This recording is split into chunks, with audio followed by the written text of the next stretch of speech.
Whoever's the best coach for the Las Vegas Raiders is who we're going to hire. We're looking for someone to build this the right way. Breaking news from the NFL, the Las Vegas Raiders intend to hire Seahawks offensive coordinator Klint Kubiak as their next head coach. Klint Kubiak going to the Las Vegas Raiders, and I love the pick. I love the hire. And Kubiak is very good from an offensive football perspective. He has literally spent every breathing moment of his life in the NFL. What he's done with this football team, what he's done with Sam Darnold, we're in the offensive era, quarterback whisper era. He's going to be inheriting Ashton Genty, Brock Bowers. Other teams should be a little bit nervous for the puzzle pieces that you guys are putting together. What does the future look like as a head coach in this league for you? Because it's going to happen. You guys know I'm going to Las Vegas, so I'm fired up about it.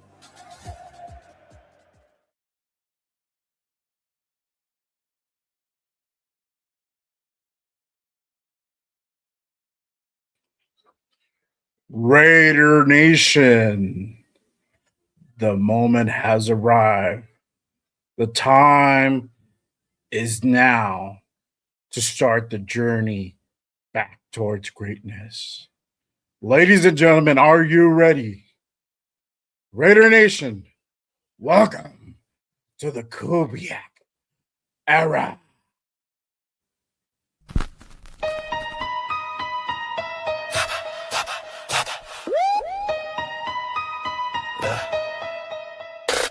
J Raider, the creator with the killer content, hot takes and the dopest. Gas Raider Nation, from Oakland to LA to in Vegas. Nothing greater than the Raiders, only facts. Just Raiders, just Raiders, just Raiders. Stand up, just Raiders, just Raiders, just Raiders. Welcome to the channel. It's called Just Raiders, baby. If you ain't subscribed, then you gotta try. Just Raiders, baby, nothing but love for the Raiders. Been an OG before 93. Shout out to the nation, they always crazy. So nation, ride with me, taking over my style. It's amazing, making hits like Maxx on the blitz. The silver and black, on the attack. They on the map, if you a fan and you with that. J Raider, the creator with the killer content, hot takes and the dopest guest. Raider Nation, from Oakland to LA to in Vegas. Nothing greater than the Raiders, only facts. Just Raiders, just Raiders, just Raiders, just Raiders, just Raiders, J Raiders, just Raiders, just Raiders, just Raiders, just Raiders, just Raiders. Putting on shows like Brock on the go. We just like J Raider, the innovator, making shows like Good Morning Raiders, the originator. Raiders Unfiltered, raw, never censored. The post-game reaction, nothing but action. Just Raiders, baby. Just Raiders. Just Raiders, baby. J Raider, the creator with the killer content.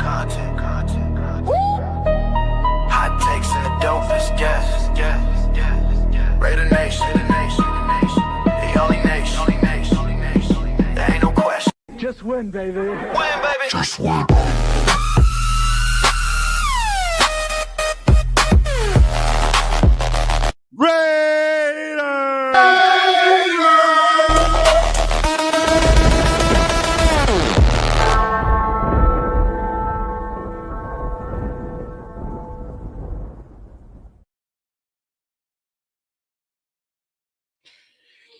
Yo, salute nation. Welcome to another Raiders Unfiltered. I am your host. I am Jay Raider.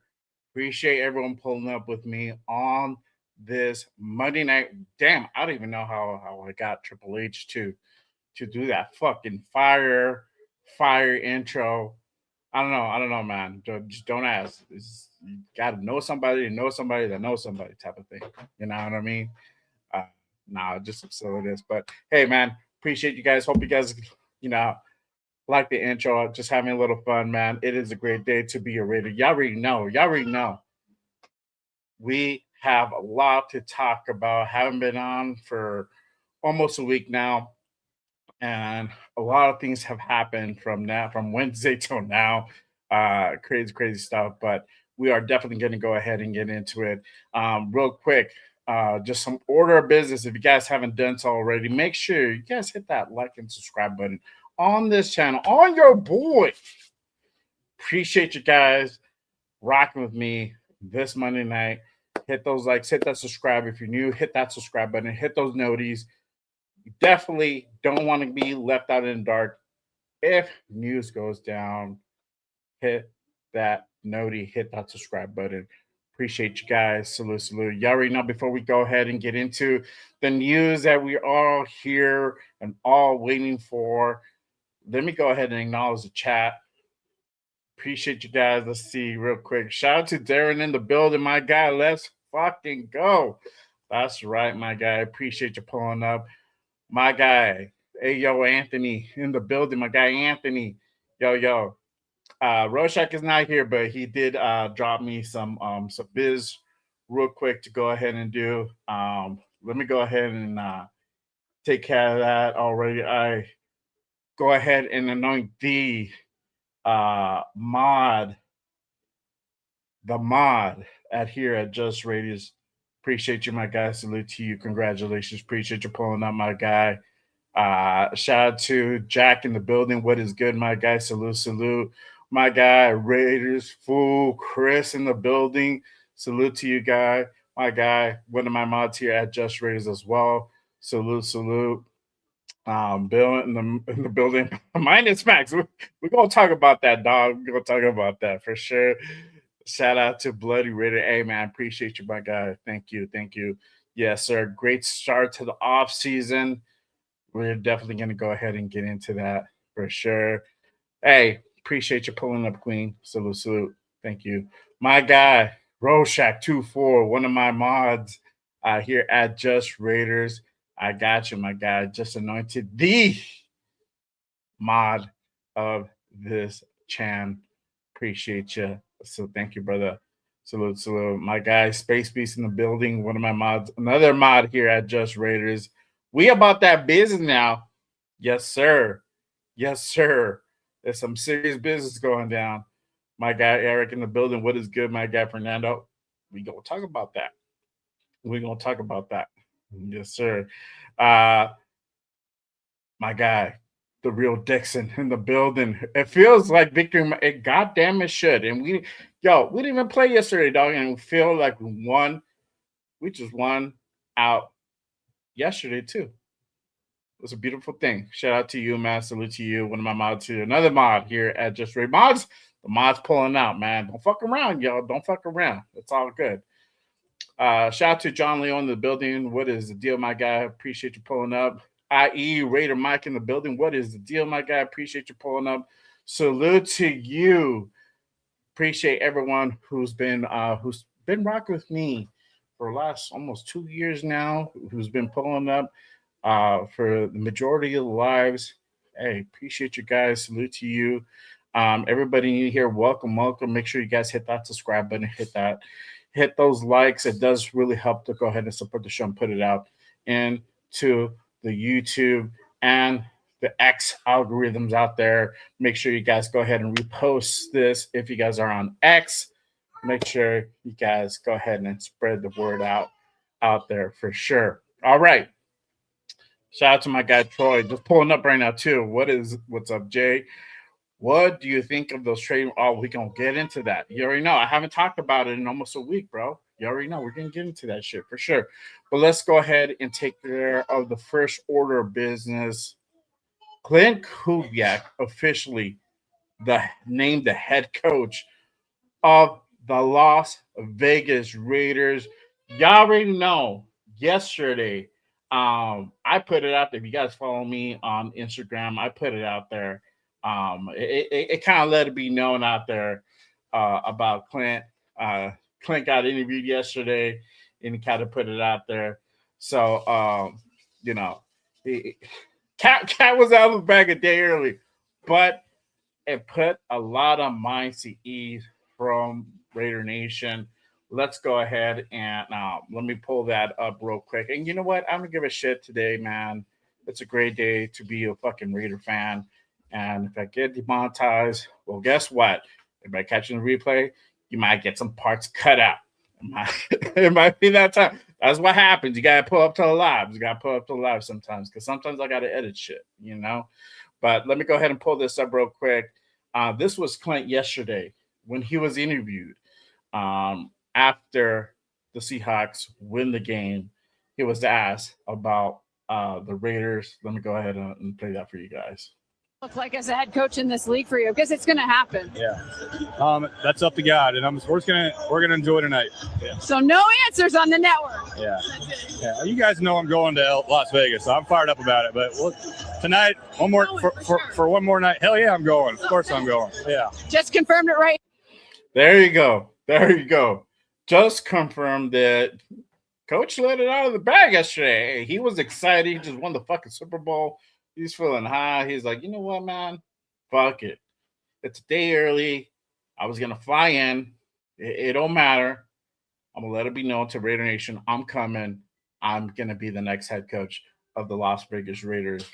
Let me know what you guys feel about that. But better yet, I got some exciting news for y'all. I ain't even done yet.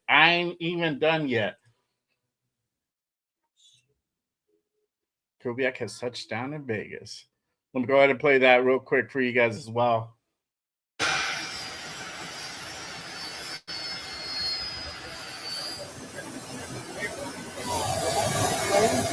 I'm John. Hey, man.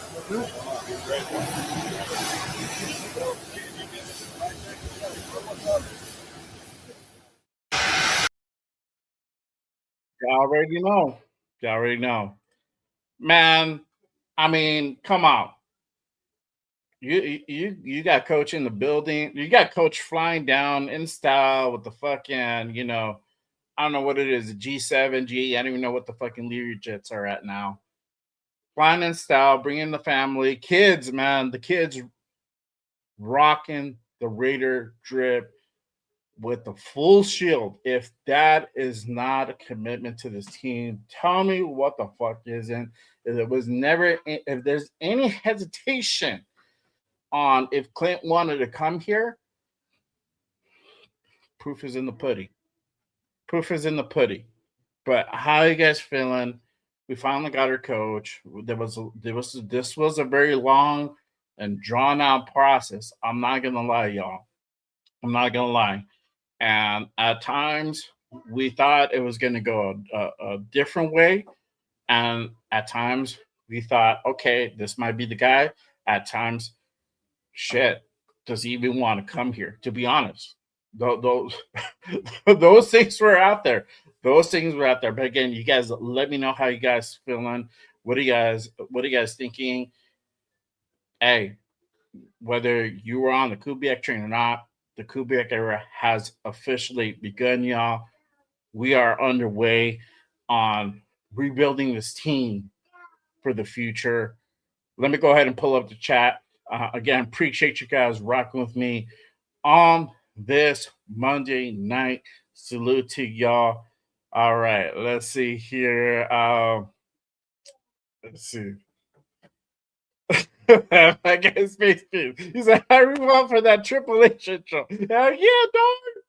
Hell yeah. You know, gotta do a little entertainment in this thing. You know what I mean? Let's see here. Eric says, rebuild the defense like he did in Pittsburgh. Yes, sir. We're gonna get to that for sure. Greg's like, I hate the Klint Kubiak hire. Just kidding. Man, that's funny. Let's see here.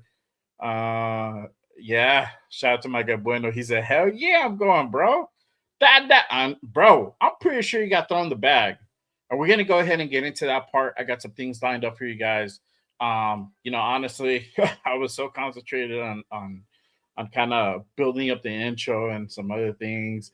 I got some peeps here a little bit under the weather, so I'm trying to go ahead and take care of the kids and take care of everybody.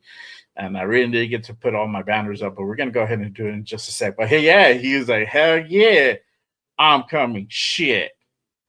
Man, I'm pretty sure that dude got thrown the bag, and I don't know what else for sure. Let's see. I'm going to go ahead and put a banner up while I'm also going through the chat as well. Give me a second here. All right. Let me go back here. All right. Why does what look like? I don't know. Yeah. We're going to get into that, bloody, for sure. Joe, jumping ahead, dog. Jumping ahead. Free Raider hoodies. I wish, bro. Shit. Give me a Raider hoodie. You already know, Rorschach. You already know. Let's see. All right. My guy Rorschach says, I had no doubt about 2K becoming our head coach. But let's keep it a buck. This is a Tom Brady and Spy Tech collab. I'm thankful for both of them. 100% salute to them. You're right. This is both of them, man. This is both of them in the works. You saw Spy was there to go ahead and meet and greet at McCarran. Got to. You know what I mean? And we knew the direction that this team was going to go in. Majority of the interviews that they conducted over the last month plus was on the younger side. Literally dudes that were under 60 years old. They didn't even interview Harbaugh. They weren't even fucking interested. And they put it out there. So their whole mindset was, we're going young. We're working towards the future, and I'm gonna go ahead and talk about Spy Tech and kind of the direction that they're kind of looking in. You know, and we're gonna go ahead and get into all that for sure. My guy, IE Raider Mac, is like, let's ready to get this train rolling. 100%, my guy, for sure. Let me go ahead and pull this up real quick. I got some more tidbits for you guys. So we're going to go ahead and talk about, I think, and then somebody mentioned it just right now a bit ago. We're going to go ahead and talk about Klint's deal. Now, we don't know the specifics. We don't know 100% of the specifics, but I can go ahead and at least share with you the parameters here, and let me go ahead and pull this up for you guys. Again, appreciate you guys pulling up and rock with me this Monday night. All right, here we go. Per Adam Schefter, Raiders are giving new head coach Klint Kubiak a 5-year deal per source. Y'all heard it. Y'all heard it. 5-year deal. And I was talking to the guys on our group chat. I'm talking about the Raider Connection guys. Shout out to my guy Jeff, put it out there on the group. I'm gonna say for Leo as well. And I was saying, you know what, it would have been anywhere from 5 to 6 before I saw before Leo posted the Adam Schefter tweet. And anything below that just does not make sense. On a team that you're going to go into a full rebuild, that you're going to need time to go ahead and get everybody you need, get all your coaching staff right. You're not going to get it all right year one. It's going to take you a couple of years, at least 3 years, to go ahead and really see a return on investment, meaning you're going to go ahead and see this team become a competitor, a perennial competitor. Probably realistically more in year 4, but you're starting to see, and I was trying to not use the word competitive, but fuck it, whatever. We can start seeing this team being competitive is realistically about year 3. Maybe we get it done year 2, but this year coming up, really, I'm not expecting anything at all.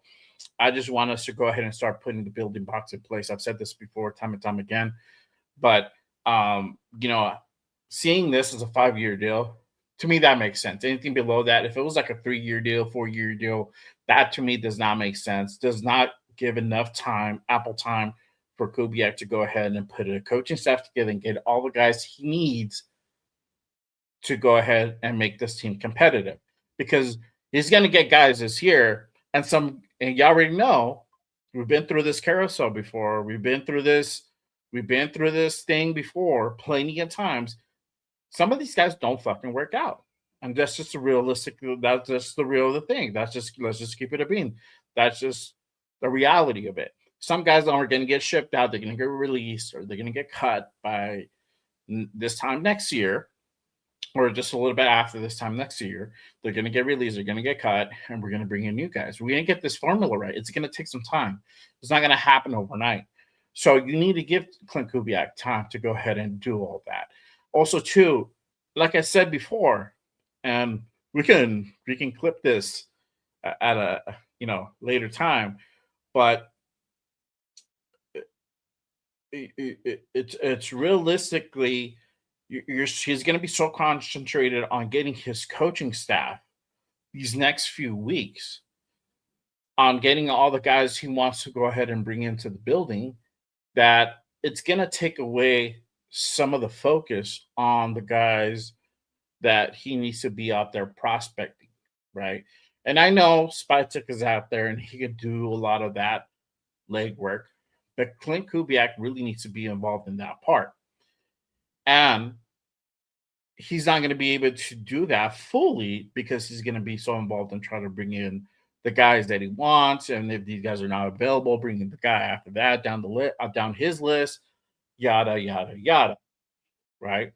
So that focus gets shifted instead of him putting a lot of that focus on guys that he wants to bring into free agency, the draft. But once he gets that down this year, he's not going to have this problem next year. You're not going to have to go ahead and bring in a full coaching staff in 2027. You might have to bring in maybe one or two coaches, guys that maybe didn't work out, that you had to let go, at the end of the season. It does happen. Maybe it's 1-2 guys. Maybe it's no guys. But either that, it's 1 or 2 guys compared to like a full coaching staff.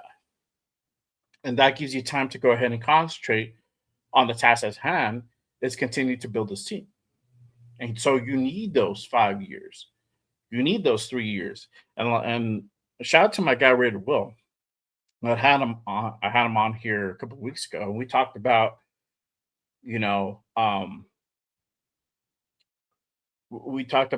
basically, taking the time and really giving Klint time to operate. Again, this is not going to be a quick fix type of thing. If that's your expectation, I'm sorry. I hate to break it to you, but that's not going to be it. And this is where, again, I exercise to everybody here in the chat and to everybody watching on the replays and all that good stuff. Raider Nation needs to exercise patience. This is not going to get fixed in year one. This is going to be a multi-year rebuild where realistically we start seeing big improvements by year 3. We start seeing things really come to fruition in year 3, year 4. That's really when things will happen. So just, again, we got to exercise patience. We got our guy. This is the guy that majority of Raider Nation really wanted out there. Majority, not saying everybody, but majority of Raider Nation wanted. We got our guy. We did it right when we went young. When the young, innovative coach, we got the Super Bowl winning offensive coordinator now as our head coach. We need to give this guy time to cook. Plain and simple. Plain and simple. Real quick, again, appreciate you guys pulling up. Let me go ahead and hit up the chat. Let's see here. All right. Oh, jump way back. All right. Let's see here. Eric says, finally, they need to get a young, fresh start with Fernando and Klint. We're definitely going to go ahead and talk about that.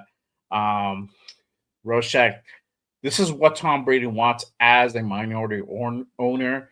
Give the coach the keys, let him cook like Spytek, and manage from afar. I believe that's what he wants to do and make his money at Fox. Facts, bro.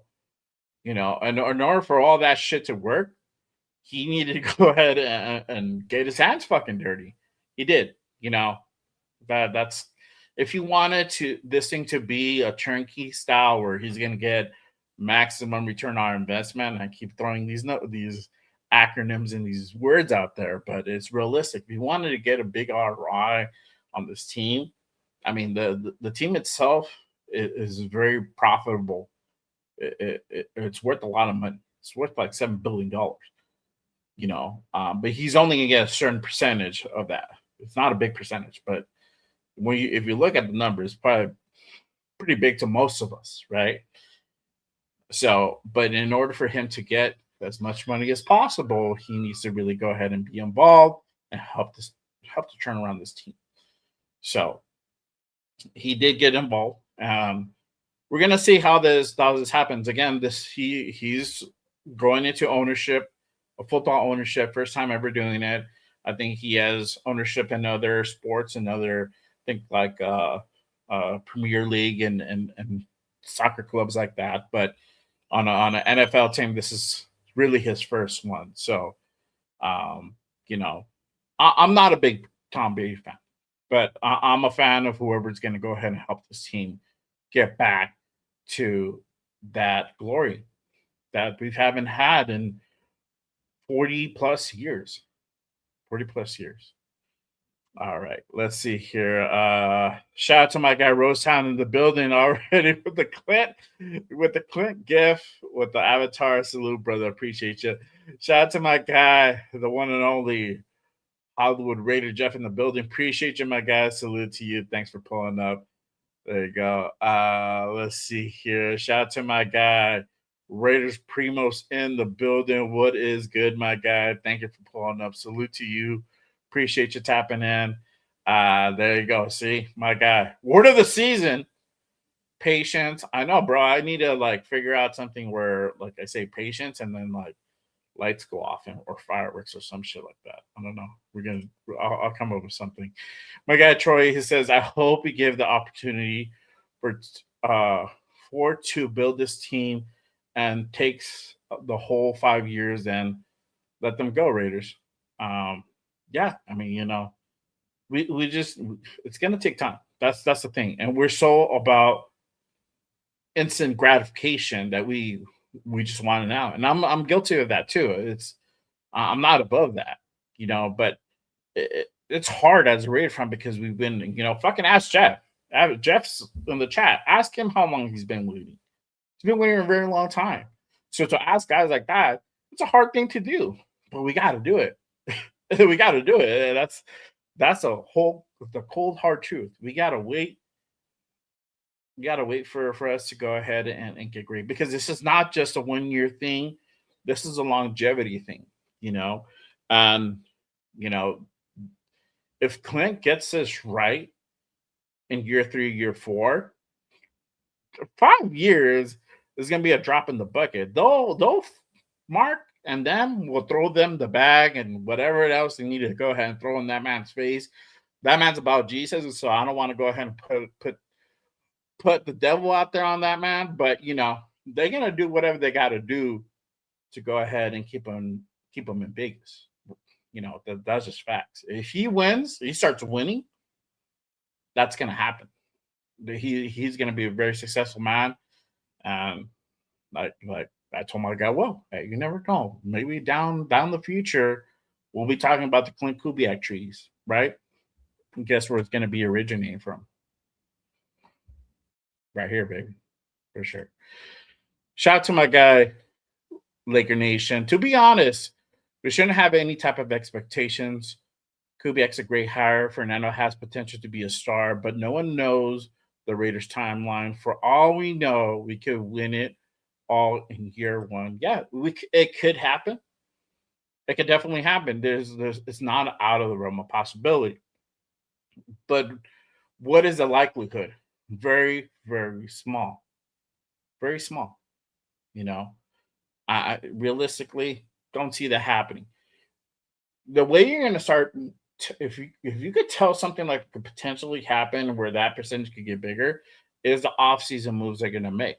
And meaning coaching staff and free agency and the draft. The way they're going to go ahead and get their free agents, if they start making big splashes in free agency, like meaning big names, okay, we might have something here, right? But again, it also goes back to how good are these guys going to play together as well? They have to have the synergy. So that's one indicator. How we draft is another one as well. If we're able to go ahead and address majority of the holes that we have, and we have a lot, then you can maybe even fuck around with that notion. But honestly, I don't see it. I am not even expecting that. I have no, like you said, don't have any expectations, and that's the way I want to keep it. I just want us to start putting the pieces together to get back to their winning ways. That's it. It's not gonna happen. Trust me, year one is not gonna look pretty. It's gonna look prettier and better than the last year we just finished, but it's not gonna be as good. We're just gonna look competent out there, if that makes sense. Hopefully it does. My guy Jeff says, patience. We have to have it all. My young young grasshoppers. Tell them, Jeff. Tell them for sure. Let's see. MJ says Kubiak's gonna miss us after going 3-14 with the Raiders. We'll see, bro. We'll see. I mean, my guy knows what he's getting into. It's not like like what am I really expecting here? Like he knows the problems that we have. He knows the holes that we have. It's not like gotcha. This is what it really looks like. He knows what's going on, bro. He knows the holes that we have. If you're a smart dude, which this guy is a highly intelligent individual, he's done the research on us. He's asked everybody. He's consulted with his dad, probably one of the best consultants he can have in his corner, in Greg Kubiak, to like, hey, you know what? They have all these holes. What do you think about that? Do you think that we can turn this around? And what time frame do you think, realistically this should happen? I say this. What do you think, Dad? It's just how it is, man. For sure. Shout out to my Greg. He says this season should be viewed as experimental season. Make mistakes, learn from it. Don't let ego build like Pete Carroll. I don't think you're gonna have that with this dude. That's just not the type of guy he is. That's just not the type of guy he is. So obviously there is a learning curve. He's gonna not only is he just managing the offensive side of the ball, which we all know it's gonna happen, but now he has a whole team to manage. So there's more responsibility that he has to kind of oversee, So there's more to it now than just like, well, I'm just gonna go ahead and take care of my little corner here and take care of my guys underneath me. Now it's like, okay, now you also got to worry about the team as a whole, defensive side of the ball, though you're gonna have somebody who's gonna be running plays and really, carrying the torch on that side. You still can't be blind to what's going on the defensive side of the ball, And I think the best example is Mike McDonald. Yes, he's a defensive play caller, called majority of the plays or all the plays there in Seattle, but had Klint, yes, he didn't have to worry about like the offensive side of the ball, but he still checked up on to see what's going on that side, and that's just kind of how you have to kind of operate for sure. But one thing's for sure is that it's now official. He's here. We can go ahead and check that box, right? We can go ahead and move forward and start thinking like, okay, we've done the big thing that we went ahead and wanted to go out and do. That's done, right? Now, obviously, the coaching staff, right, and this is where, this is where really it starts. We start turning the page on this new chapter, right? And I wanted to go ahead and play this real quick. And this is from Ian Rappaport. He's on NFL Network. He talks about a little bit what we'll kind of see moving forward in the near future for our team, and as far as coaching hires, potential prospects. We're going to go ahead and go into all that as well. So let me go ahead and pull this up again. This is from Ian Rappaport at the NFL Network. One name to keep an eye on from the Seattle staff, actually there's a couple of names to keep an eye on, but Andrew Janocko, who has been the quarterback's coach for Seattle, who is a close ally of Klint Kubiak. Perhaps he is in the mix as offensive coordinator. Jake Pete's another really good young coach who has been, I believe it's passing game in Seattle would be another name. Certainly to keep an eye on as far as either OC in Seattle or potential OC with the Las Vegas Raiders. So Klint Kubiak now, thank you guys very much, official as the Las Vegas Raiders head coach after weeks and weeks of speculation and expecting. You know, one name to keep an eye So on from the. let me go ahead and. So you heard Andrew Chinoco to potentially come over. You know, we've heard the offensive coordinator. I'm sorry, the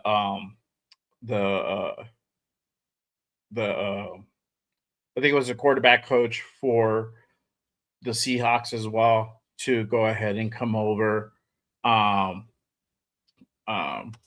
be the next offensive coordinator under Klint Kubiak, Andrew Janoko, being him, and it's probably going to be in that route. Defensive side as well. We heard a couple names going around on there as well. You know, man, I'm trying to remember his name. Carl. I think is Carl Joseph. I think is one of those guys. Let me go ahead and bring that up.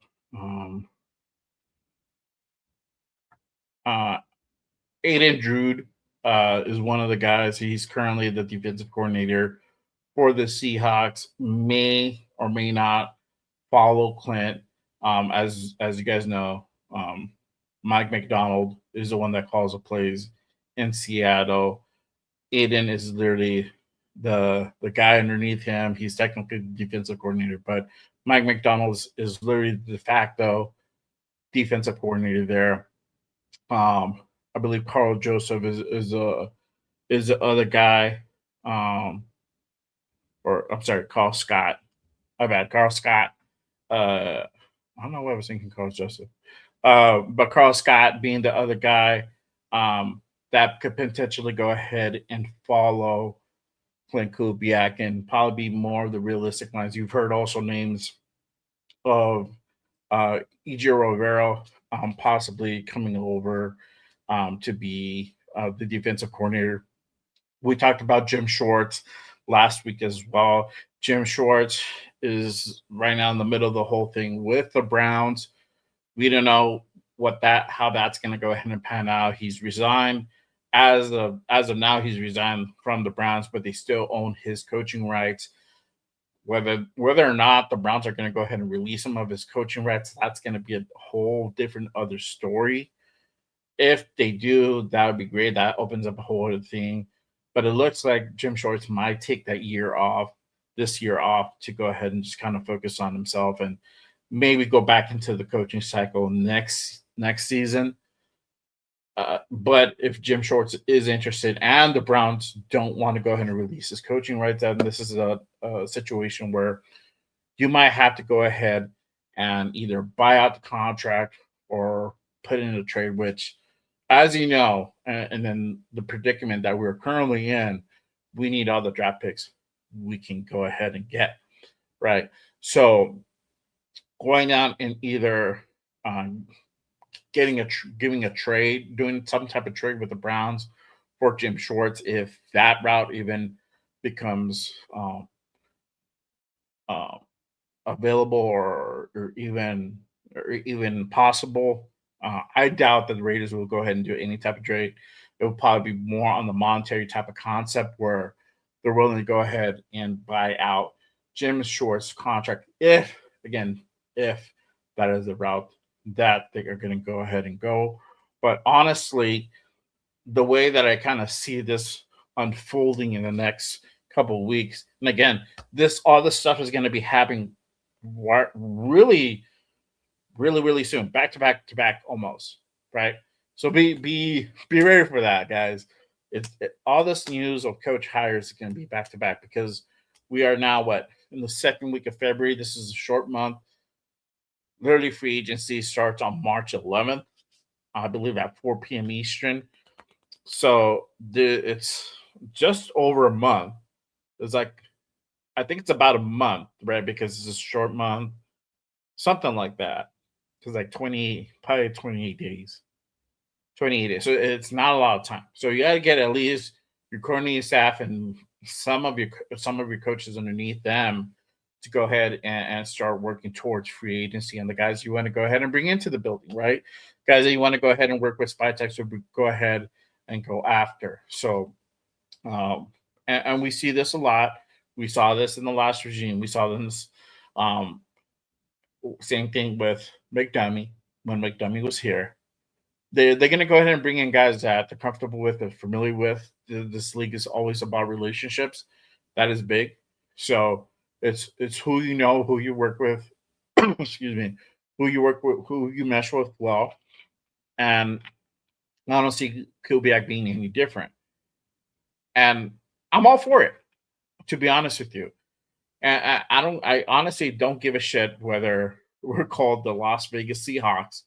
It's going to happen, right? Whatever way that Kubiak has to go ahead and start putting this team together, so be it.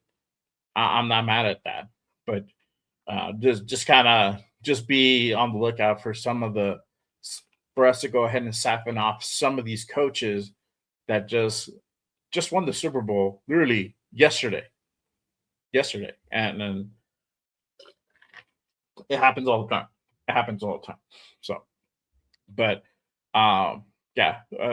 for sure. I mean, I think the biggest thing that we kind of have to go ahead and look out here is for the defensive signing, whoever Kubiak decides to go ahead and bring in as his defensive coordinator, is really going to be a big telltale sign on how we're going to go ahead and go on the defensive side of the ball. And that's important as well. We can't go ahead and ignore that. And we have a handful of guys that have talent that can go ahead and play a high clip.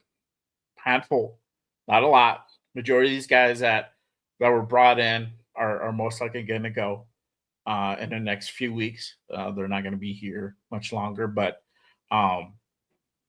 it's going to be interesting on who he decides to bring, because that's really where you have to go ahead and be concentrated on that defensive side of the ball. Offensively, we know that Klint is going to go ahead and really run that offense the way he wants. He's just going to bring an apprentice to go ahead and be under him, learn from him, help him go ahead and really implement the stuff that he wants to go ahead and implement. So we'll see. We'll keep an eye out on who comes in on the defensive side of the ball. Shout out to my guy Greg. He says, I would like to keep Robbie Leonard. So let me see if I still have this. And I wanted to go ahead and pull this up. Hang on one second. I didn't mean to click back. And there were some people that were let go the other day. And let me go ahead and place that. Let me see if I have that. I may not have that. There was a list of people that were let go the other day, and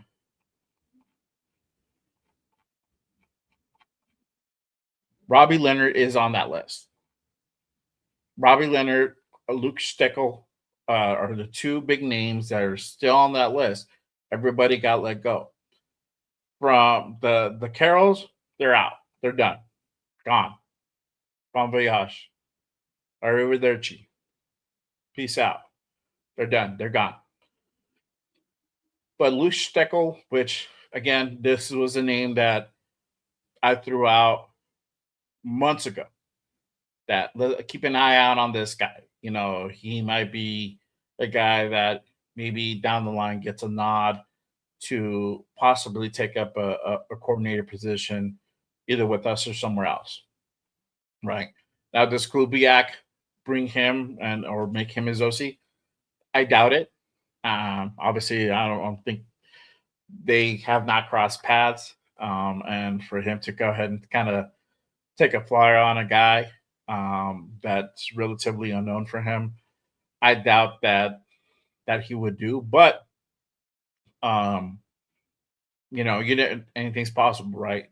But if the thing that would probably happen, if I have to say anything, is that he'll probably stick around, maybe. And if he does, maybe he gets a little bit more responsibility. But other than that, yeah, I don't think he becomes coordinator. Robbie Leonard, I doubt, he becomes a defensive coordinator. If he has 9 lives, he sticks around for another regime. Great. And if he doesn't, I like Robbie Leonard, but I'm not going to cry over spill milk. Just keep it a bean. You know, at this point, if they want to go ahead and literally just burn the whole thing down, burn it. Burn it. I mean, you know, everybody's basically gone. What's a few more guys? You know, and let Klint bring in the guys that he wants to go ahead and bring in, and that way we can go ahead and start building this thing correctly. I'm all for that.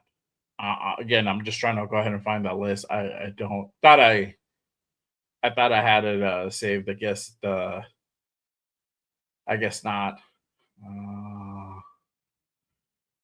Yeah, no, I thought I had it, but unfortunately, and if I do, it's probably like buried somewhere. I tweet a lot, so yeah, I don't have it. But maybe like there's like 2 more guys on that list. I think the defensive back coach and maybe like another person, but that's it. And we'll see. Again, these guys might get killed. You never know. Yeah, you never know.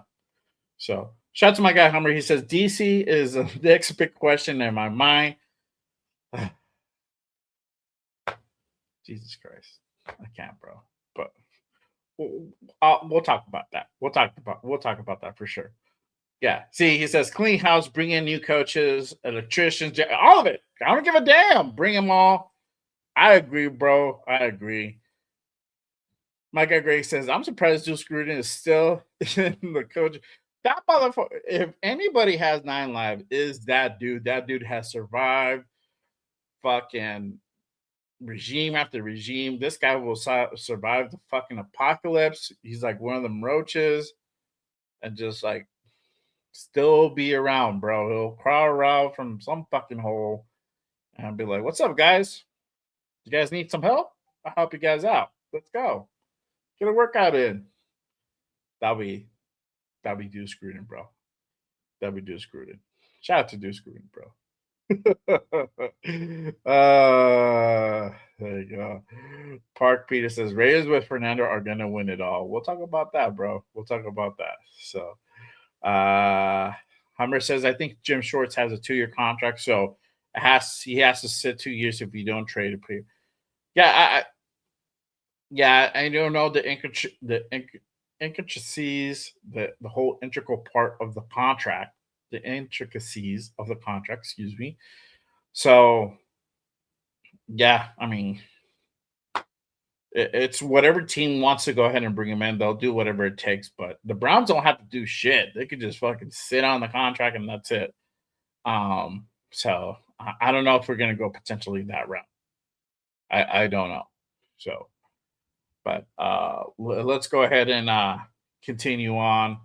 Again, appreciate you guys rocking with me on this Monday night. Again, if you guys haven't done so, make sure you guys head on over, hit that like, hit that subscribe on your boy on this channel. It does go ahead and help the channel out. It helps the channel grow and get out to the YouTube algorithm. Appreciate you guys. Salute to everybody tapping in. We got about almost 7 in the building. Appreciate you guys on this Monday night. All right, let's go ahead and continue on with the show. I tried to look for that thing, couldn't find it. Let me see here. I got some more stuff that we can go ahead and kind of cover as well. We're gonna get into all the rumors and whatnot. So for sure. Let me go ahead and put out there. And I also want to put out there, and since we're still on the topic of coaches, you know, of of who can be hired. I mean, Jeff Stoutland, again, I talked about this the other day as well. Jeff Stoutland has now become available. He actually just left the Eagles. He's the Eagles offensive line coach over there, and he just left Philly last week. So he's available now, and that's another guy that could potentially be a candidate to come over as an offensive line coach again. There's also rumors of Klint possibly bringing the current offensive line coach from Seattle over to Vegas and having him being his guy as well. So there's a lot of things that can go different ways into this whole coaching thing. Whatever way, I feel it's gonna be nothing but good, guys. It's gonna be nothing but good. Again, there's a lot of things that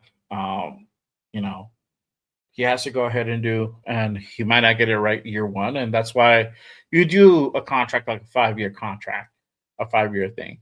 So that way, if it doesn't work out, certain things don't work out, certain coaches don't work out, and I mean, not Klint Kubiak, anybody underneath him.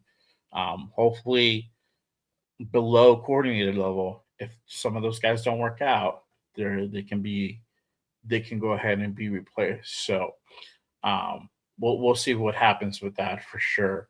Let me go ahead and pull up some other things too. Let me see here. Let me put up this thing. All right. Y'all already know. Let's go ahead and let's go. We got into the meat and potatoes. Let's go ahead and get into the side dishes, the other things that are going on in Raider Nation. It's been a crazy fucking week, y'all. It's been a crazy week, leading up to the Super Bowl. A lot of shit out there. And we talked about it again on Wednesday. Shit that was dropped on Super Bowl week. And it just we just cannot catch a break. When we think something's going good, something comes along and fucks that shit up, right? Never fails. But you already know. Let's go ahead and get into the rumors. Love rumors. Facts can be so misleading. Were rumors true or false are often revealing. And that is facts. And I had that clip for a long time now. And that shit makes more fucking sense than it ever did. Right. And I just did it for a comical gag. But for real, now it really, really makes sense. So let's go ahead. Things just come out and let's say it, right? We talked about it. Maxx Crosby rumor struck again. And this happened, and like I said, last week on Super Bowl week at Raider Row, right? We got the bomb that was dropped by Jake Glazer. And if you guys missed it, let me go ahead and pull that up real quick, and I'll give you guys a quick snippet of what I'm talking about here. If they tell you they're playing, they're playing. I think his time with the Raiders is done. I do. Before the draft? Yeah, probably, yeah. Is there a landing spot that makes sense in your opinion? A ton of them. I'm not going to say what it is yet because I'm going to try and help it out. Sure. What kind of haul do you think realistically a Maxx Crosby gets in general? He probably more than Micah. So, all right. So there you go. You got Jay Glazer. So a little suspect when he was talking there. I don't know, right? So a little sus, but whatever. I could be wrong. But he's saying that basically Maxx wants out. That his time here with the Raiders is basically over, and he is no longer.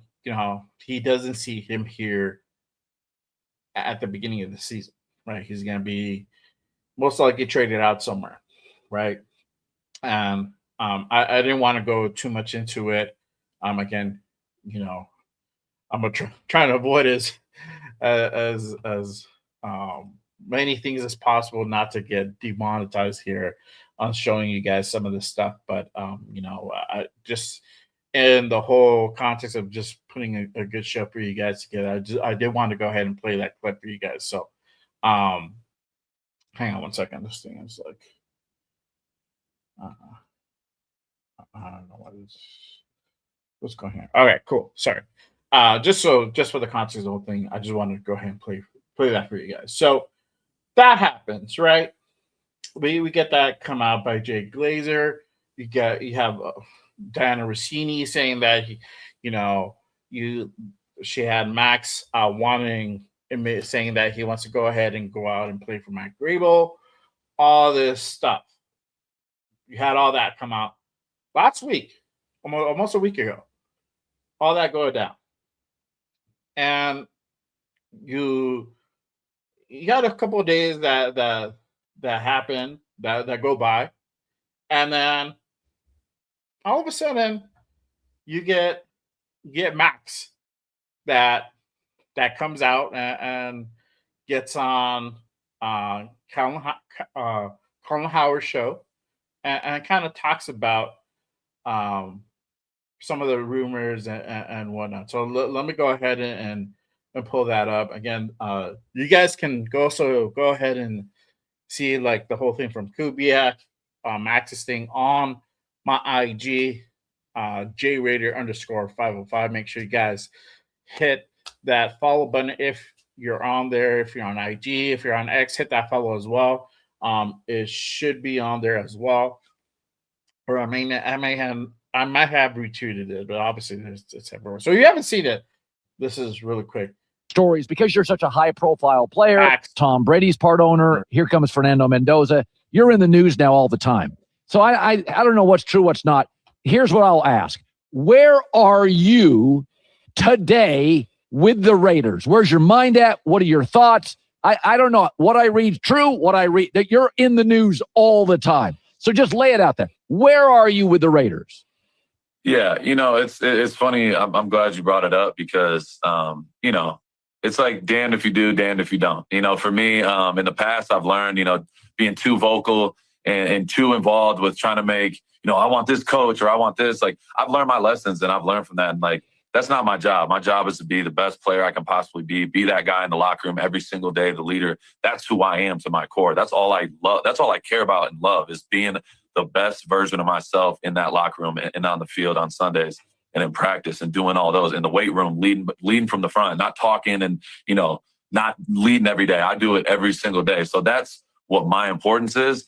And nowadays, especially like this past year and a half, like I'm not talking about stuff like that because that's not my job. And I've been advised, hey, Max, I think it'd be best, some of the best mentors in my life, Max, I know you care a lot. You're obsessive about it. You want to win no matter what. But you can't control everything. And I've learned that. So now that I be quiet, now that I'm quiet, now I got random people making big statements for me. And they're like, oh, Max must have told him this. And this guy, for me, I just sit back and laugh because I know my truth. And when I go to bed at night, I have a smile on my face because I don't have to explain nothing to nobody. I've said it over and over again. I'm getting healthy. I'm in the building every single day. If I'm in this building before 6 a.m. and it's dark out and I am in here until almost 2 o'clock, almost 8 hours, I'm putting in straight work, rehab and lifting, getting prepared for next season. Like, that's all that I care about. So all the noise, it's news to me sometimes. I got up yesterday, I looked at my phone, or 2 days ago, I looked at my phone, and all of a sudden now I got a bunch of PR people talking about what what Max is doing. And it's like, I just laugh because if I address it, then someone's going to pick apart what I say there. So it's a lose-lose. I'm just going to keep doing what I'm doing. I'm getting healthy. I'm going to be the best version of myself upcoming this year. And I'm going to put myself in the best position to do that. And that's by taking care of myself and being the best version of myself on a daily basis. My family's good. I just try not to, address certain things because no matter what, someone's going to, pick it apart and make it some way. So all right. So, I mean, there's not really a whole lot left after that. But you had that, right? So you had Max come out and say, you know what, you have people talking for me. Same shit that Max normally fucking says, right? It's like, if it ain't coming from me, it ain't fucking true. Essentially, he wants to be here. He said this time and time again, like legit, time and time fucking again, right? That's out there. The and then you have some other stuff. We're gonna talk about all sides because and I love Maxx, and I don't want to go ahead and put out a narrative that he does want to stay when there's some shit out there that, like, what the fuck is going on, right? So, but let me go ahead and kind of put some things out there for you guys. And I'm going to go ahead and put this tweet from Ian Rappaport. He says, a trade before free agency is not impossible, but even for a meniscus repair takes months of recovery. It might be a while if there is a Maxx Crosby trade, right? Because once that bomb dropped and everything kind of went down, it was just a circus, right? You had a lot of things just fly off the fucking handles, and it continued even today. And I'll pull that up in just a second and talk talk to you guys about that. You know, but you're having all this chatter that continues to kind of build around Maxx, right? So I mean, whether or not you're in for Maxx staying or going, it's a little bit at this point probably irrelevant, because I think that Maxx is going to kind of do what's best for Maxx at this point. I got some other stuff I want to go ahead and share with you. Hang on one second. I'm trying to kind of go through it as well.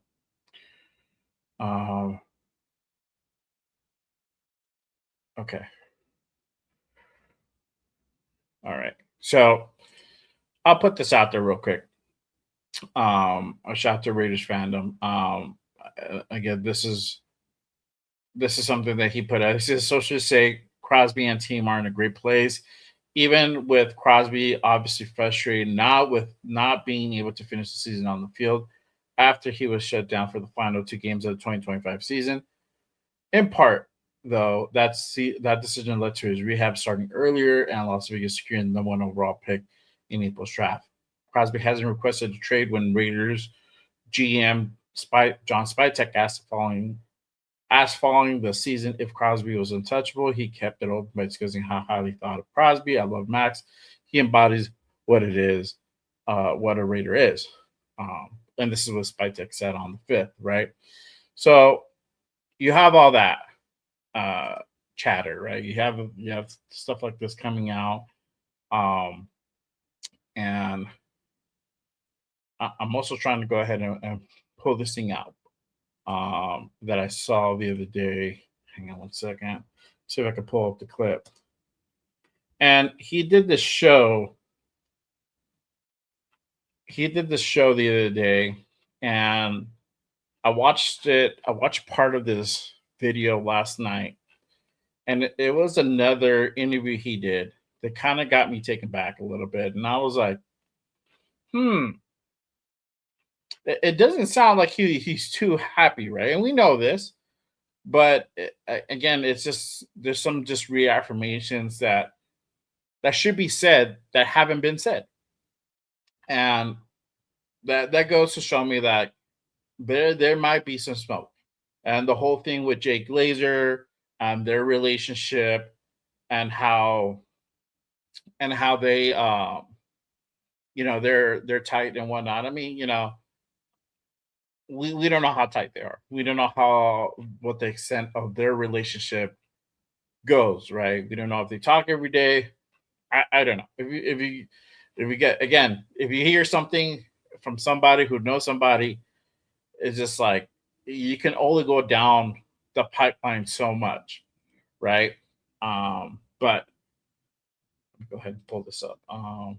see. We're still trying to search for it.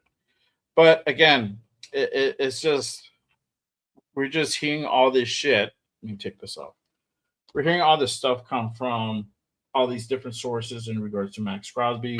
We don't know what's right. We don't know what's wrong. We don't know what's truth or what's a lie or whatever, right? But we're getting all these things that are just starting to pop out. And I'm trying to go ahead and trying to find this. I saw it. I didn't. I should have bookmarked it. Damn it. All right. Let me go ahead and put this up for you guys. This also came out earlier. Again, this is from Pro Football Talk.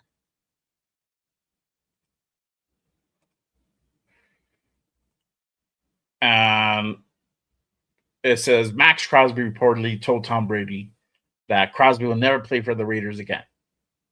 Right? I don't know if you guys seen this because it's out there and everybody has picked up on it. Everybody. It's floating out through Twitter, through X, Instagram, all over the place, right? And this is the thing. And if you guys don't know, Pro Football Talk. A little fun fact here. Pro Football Talk is owned by Mike Florio, which is one of the ultimate Raider haters. And never passes up a moment to go ahead and shit on us. As a team, as a fan base, whatever. He's always going to go ahead and find a way to go ahead and shit on us. And he didn't seem to fail. And here we are now, right? But that came out. And basically the gist of it, and I wanted to go ahead and read that because somebody put it out there, and I'm like, well, what's this? Well, what's going on here, right?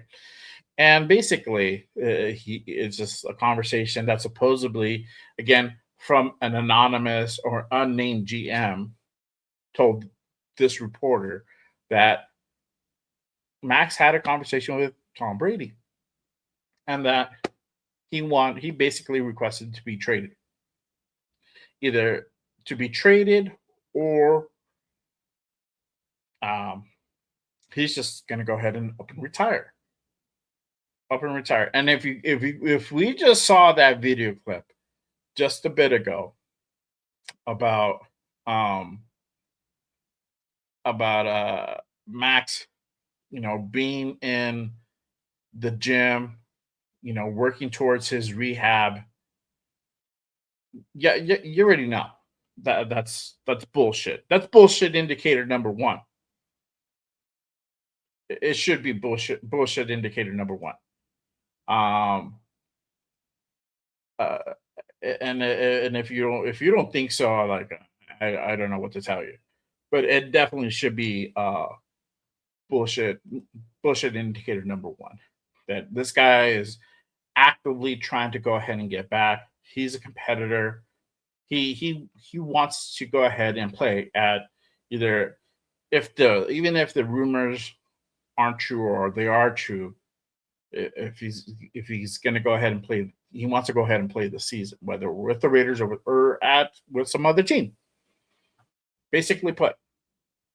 And for me to buy that, he's going to go ahead and just up and retire. It's just the type of shit that's currently out there. And that's the thing that we kind of have. You guys have to go ahead and really put, your glasses on and be on the lookout for stuff like that, because it's just all bullshit. It's all noise. At the end of the day, that's just what it is. It's just, people out there in the media want to go ahead and grab clicks. They want to go ahead and grab views, whatever means necessary to go ahead and make that happen. Right? And you'll have stuff like that happen. So I'm not too surprised to see that but that's a little bit of some outlandish shit that has come across. I was trying to go ahead and find this clip, and for Max, that he did this interview with Dan Kitch. He has a sports show. He did it earlier in the week as well with Max. I don't think he clipped anything per se. It is on YouTube. I can't show that part just because the stream will get flagged for restreaming that part. If it's a little clip, we should be okay. I'll keep searching through it, but essentially in that interview, certain questions were asked, and the big thing that I've heard Max kind of say multiple times through different shows is that he chooses peace over violence. Certain, like, people don't know what's really going on in the building, right? They want to go ahead and make assumptions, and those certain people know what's up, and he's just like, I'd rather not say nothing because I don't want to get in trouble, but I just rather choose peace of violence. Meaning, he was definitely upset on the things that went down, right? Definitely upset about that. Were there some words exchanged? Probably, and this is where where you, and I would suggest go ahead and going over and looking at that interview, right?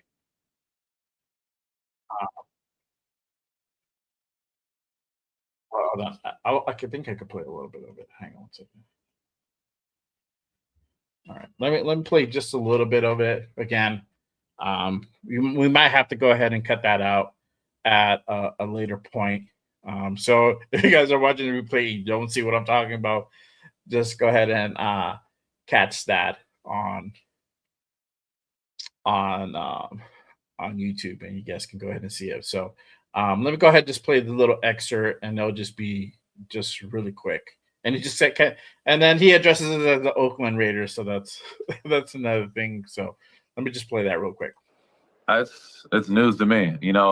How does this happen? How does a guy like Jay Glazer come out and say you're not playing with Oakland anymore? Where does this come from? It's news to me. I can't. This is the thing, and I just talked about this with Colin. In the past, I've talked about my situation, and I want this. I want this coach, and I want this, and I want these players to be with me. But I realized, like, there's only so much that I can handle and take care of. And in my position, I'm trying to be the best in the world at what I do, and that's be the best leader, best defensive end in the National Football League. And my job is not to be the GM. It's not to be who hires the coach. And I've learned my lessons in the past. Trying to be too vocal, that's not my job. And nowadays, and especially the last year and a half, I've been very quiet. I didn't sit there and say, we need to hire this guy, we need to do this. I put trust into the people that make those decisions, because ultimately and now I have people that want to speak for me and be my PR reps, and I haven't told them one thing. So people can say whatever they want. It's unfortunate because then it gets back on me, and then I hear, people, oh, what is he doing here? What is he doing that? This is what Max said. This is what he said. Da da da da da. And it's like a lot of back and forth. And ultimately, I can't control what I don't say. I know what I do every day. That's focus on my rehab. Be the first one in the building. I lead by my actions. You know what I mean? Actions are everything to me. So you can say whatever you want. People can say whatever they want. They're not with me. They're not a part of my, inner circle. But ultimately, I'm focused right now. I'm getting healthy and being the best version of myself. I've been spending a lot of time with my girls. I get in the building before 6 a.m. and I'm back home around 2, and I'm working. Let me kind of jump ahead a little bit and move into that part. He chooses peace over violence part.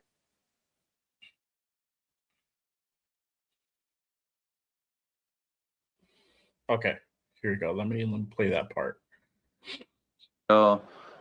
Whenever that time comes, if I feel like it's about that situation more in detail, whenever that time comes, if I feel like it's necessary. But that's another one. People just hear what people just hear what is reported.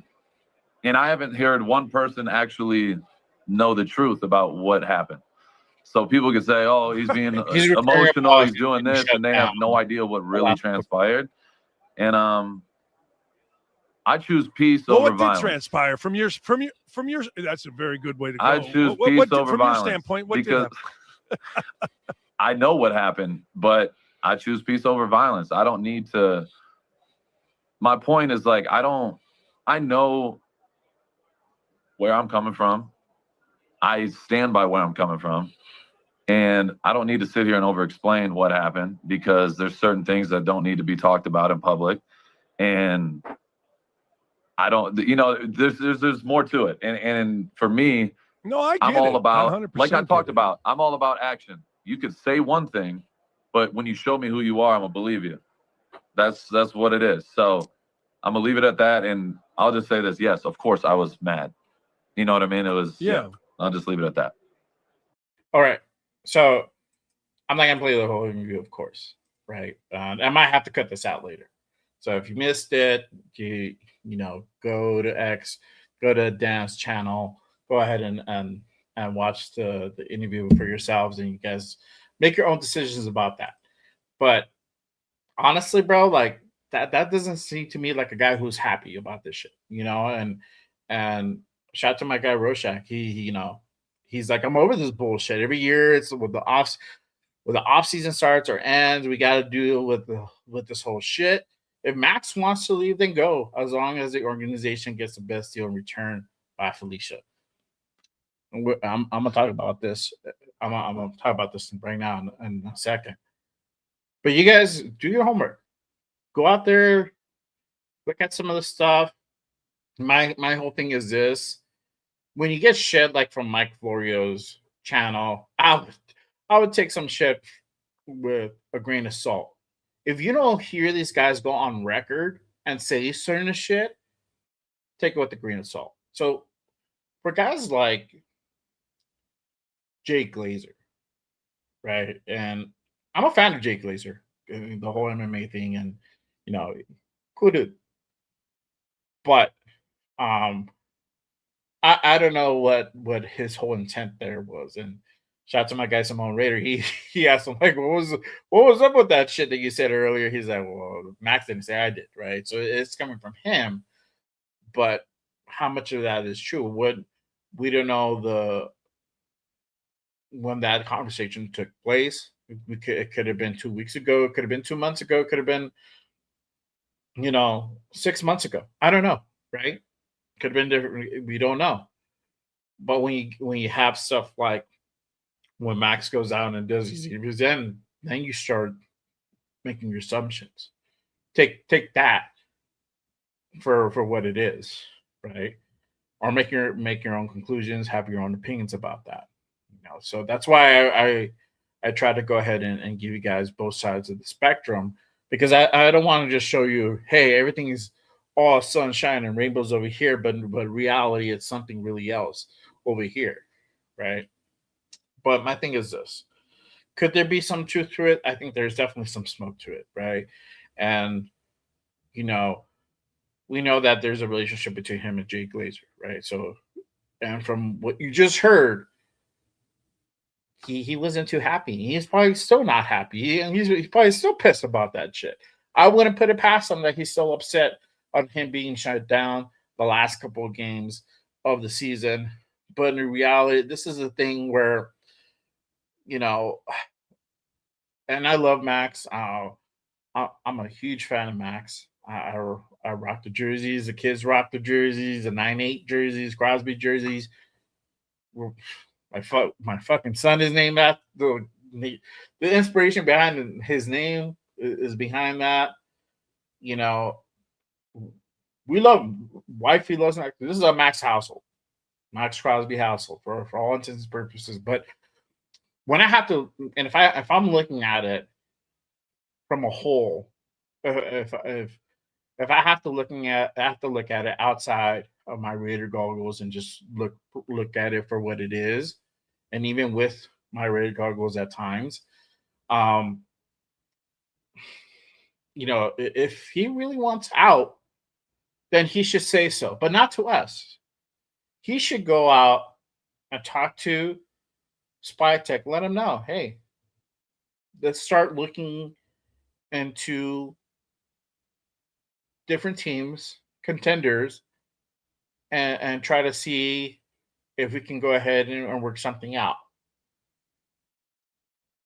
I love this team. I love this organization. I still want you guys to go ahead and benefit, but I'm just done, right? Let it be known. And for all intents and purposes, maybe that conversation already happened. We don't know, right? We don't know. We're just hearing things here and there. But if that's true, then like I've always said, if Maxx wants to go, let him go. No hard feelings, bro. I'll still root for you.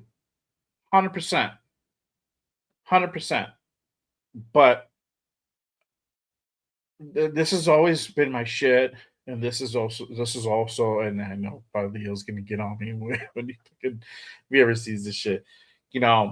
My whole thing with the whole Josh Jacobs situation, Josh Jacobs 100% right to leave, right? My thing is why I still don't like him a whole lot is for the fact that he was out there publicly saying that, hey, I want to be here, and he did. But Telesco literally did a job on him, and I see that, and you kind of force the hand of this dude to stay. Now with the whole Maxx situation, it's not the same thing because Maxx already got paid. He already got his back. He's good. He's set up. The situation that we're in is that he's saying like, hey, I've always have to say this every year.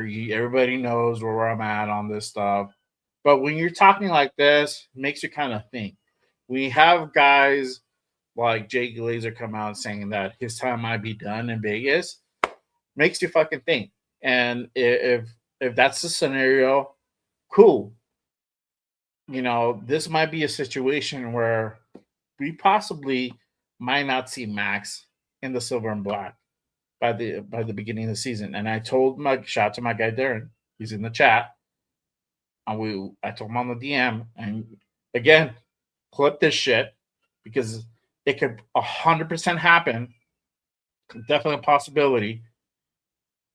But if Maxx gets shipped, it will happen quietly. Me and Spytech will take the blame for it, meaning it will come from Maxx, but Spytech will take the blame for it, saying something along the lines as this was the benefit for the team in order for us to go ahead and really properly rebuild. This is something that we had to go ahead and do. The offer was just too good. Whatever way he wants to go ahead and spin it, that's probably how it's going to go ahead and go down. But it's going to be 100% from Maxx because we know that Maxx and Mark have a great relationship. Mark Davis, they have a great relationship. They're pretty tight. I'm pretty sure Mark has already told Spy and Tom, this motherfucker's untouchable unless he wants out.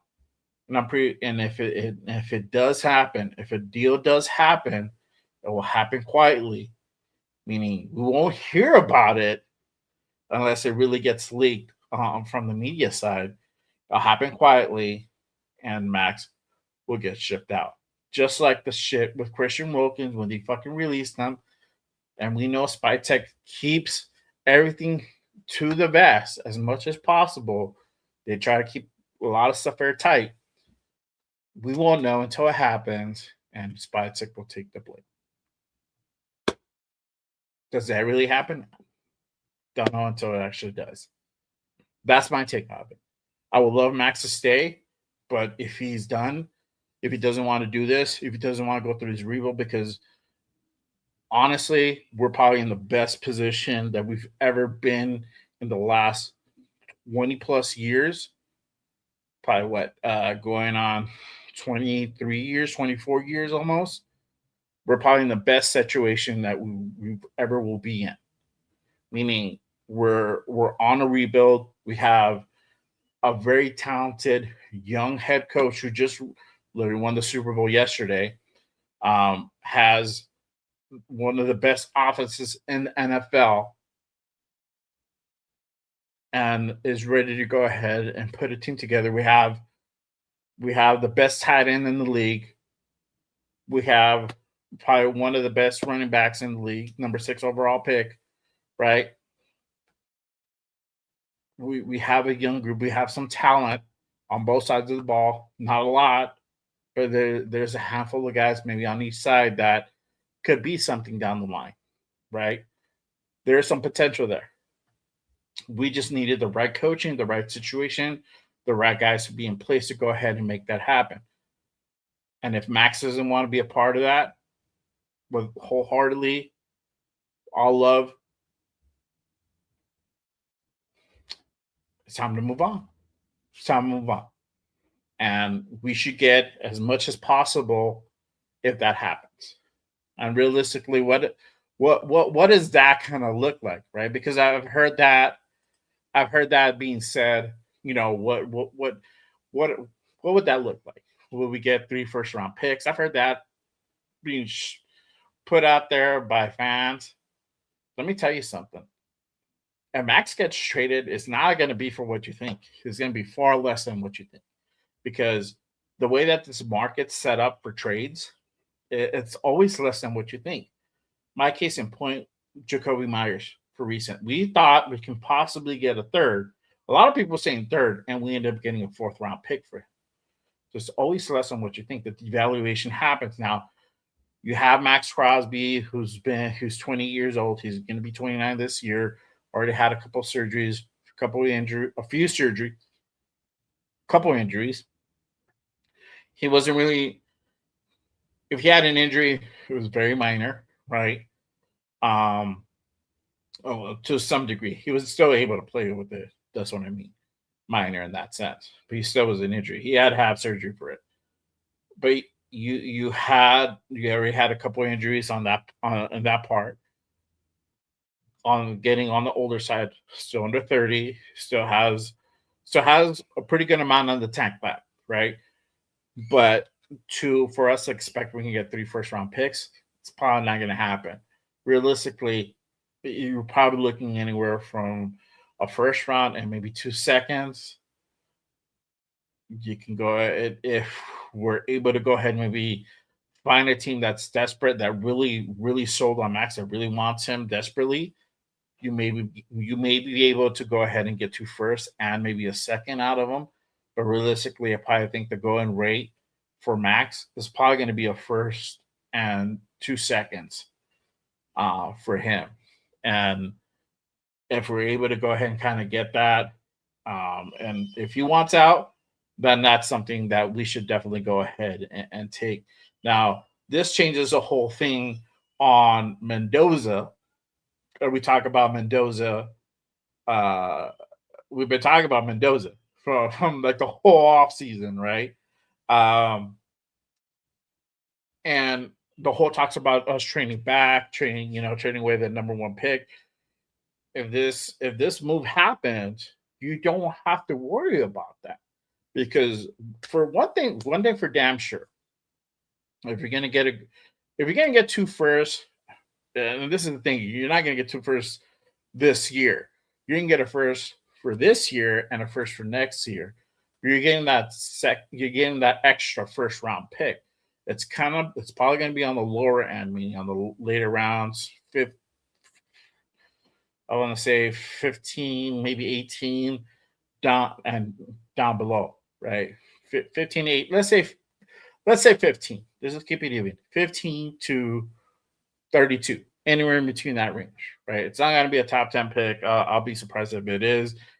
If it is, that we fucking lucked out. But if it ain't, that's what it's going to look like, right? 20th, 24th, 28th, somewhere around there, right? And you could still make a big move, get if you're going to get a tackle, you're going to get a center, offensive lineman, if you can go out and get a defensive player, your next wide receiver, yada, yada, you're able to go ahead and do something with that first round pick, right?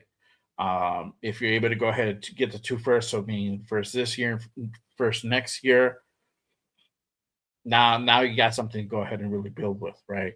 Even if you're getting a first and 2 seconds, and one of those seconds being for this year, you're getting another second round pick. And as you know, that second round is rounds 1 and 2 are going to really be the bread and butter. A lot of dudes are going to be moving. Early round 3 is also going to be thrown in that mix. After that, the talent starts taking a pretty good dive. You'll have some dudes that probably sneak into the 3rd round, like mid to late, and then 4th round. That you'll see some of that talent drop off. Right, it's not as good. 5th and 6th it's not going to be great. You're drafting for depth at that point. So if that happens, just kind of be ready for it. That's all I'm saying. But that's kind of my stance on it. Again, you guys let me know what you guys think about Maxx Crosby. Do you guys, should he stay? Should he go? I should have put a poll for it. I'll put a poll in a second. But does he stay? Does he go? Do you want him to stay? Do you want him to go? What side of the fence are you on? Honestly, for me, there's no wrong answers for this. I think we're in this situation. I think we're at a point with this team and with Maxx Crosby that you can no longer just dismiss that conversation outright. I think the conversation needs to be had, and we're having it now. Whether you're for it or against it, whether you believe he's going to stay or go, you got to have that conversation, because we're at a pretty big fork in the road where a situation like that, if Max departs and you're able to get pretty good compensation for it, could fast track our rebuild. We can, for my guy, Laker Nation, who is saying like it happened in year 1, you got a better shot at now having some things happening year 1 or possibly year 2. It can happen quicker. It's a big thing. You do have to kind of talk about it, and I think he's cognizant of that as well. But yeah, I think having him see a lot of the guys, you got Spillane, you got Chase on, Mumford, a lot of the Mac Hollins that were just played yesterday for the New England Patriots, aka New England Raiders, right? You had these guys play out yesterday. I'm pretty sure you're definitely gonna have some envy, bro. Definitely, you're not gonna be happy about that. You've been in the building with these guys. You're either at the same level or better. He's better than these guys. Of course, he should be like that. Should be me. That should be me. Shout out to my guy Chewy in the building. Appreciate you, my guy, pulling up. He says Max needs to stay. We need vets to train the rookies. Can't have rookies train rookies. Max has a good training system as well. That's facts, bro. 100%. My thing is this. You can also get another vet to come out and do the same thing. I want to put this out there too. Trey Hendricks is going to be available this offseason as well. He's going to be a free agent. Sorry, Trey Hendrickson is going to be a free agent in a few weeks and a month. He's going to go to UDFA. A little bit less than Max on the market value. I think Max is at 30. He's at 25, almost 25 and a half. We know what Trey can do. We know what he can't do. Just saying, that dude's out there as well. Do I want Max to go? No, I don't. I'd rather keep Max. I feel like not only should he deserve to go ahead and enjoy the spoils, but you know, he's like you said, you heard him. He's a leader in the building. The guy, his actions say a lot. They say a lot. And he impacts the game so much for us. And I know Jeff is going to disagree, and that's fine, but he does, and we've seen it. You know, easy getting like 3 or 4 sacks a game. No, he's not, but he's consistent. He's out there.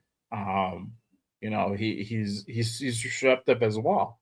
So all that stuff is important as well. So yeah, I if I can help it, I'd rather not. I'd rather not see him go. My guy Rorschach, he says, so pissed. Max is so pissed because Spytech was saving him from himself, and we ended up securing the #1 pick and looking out for the organization. Facts, bro.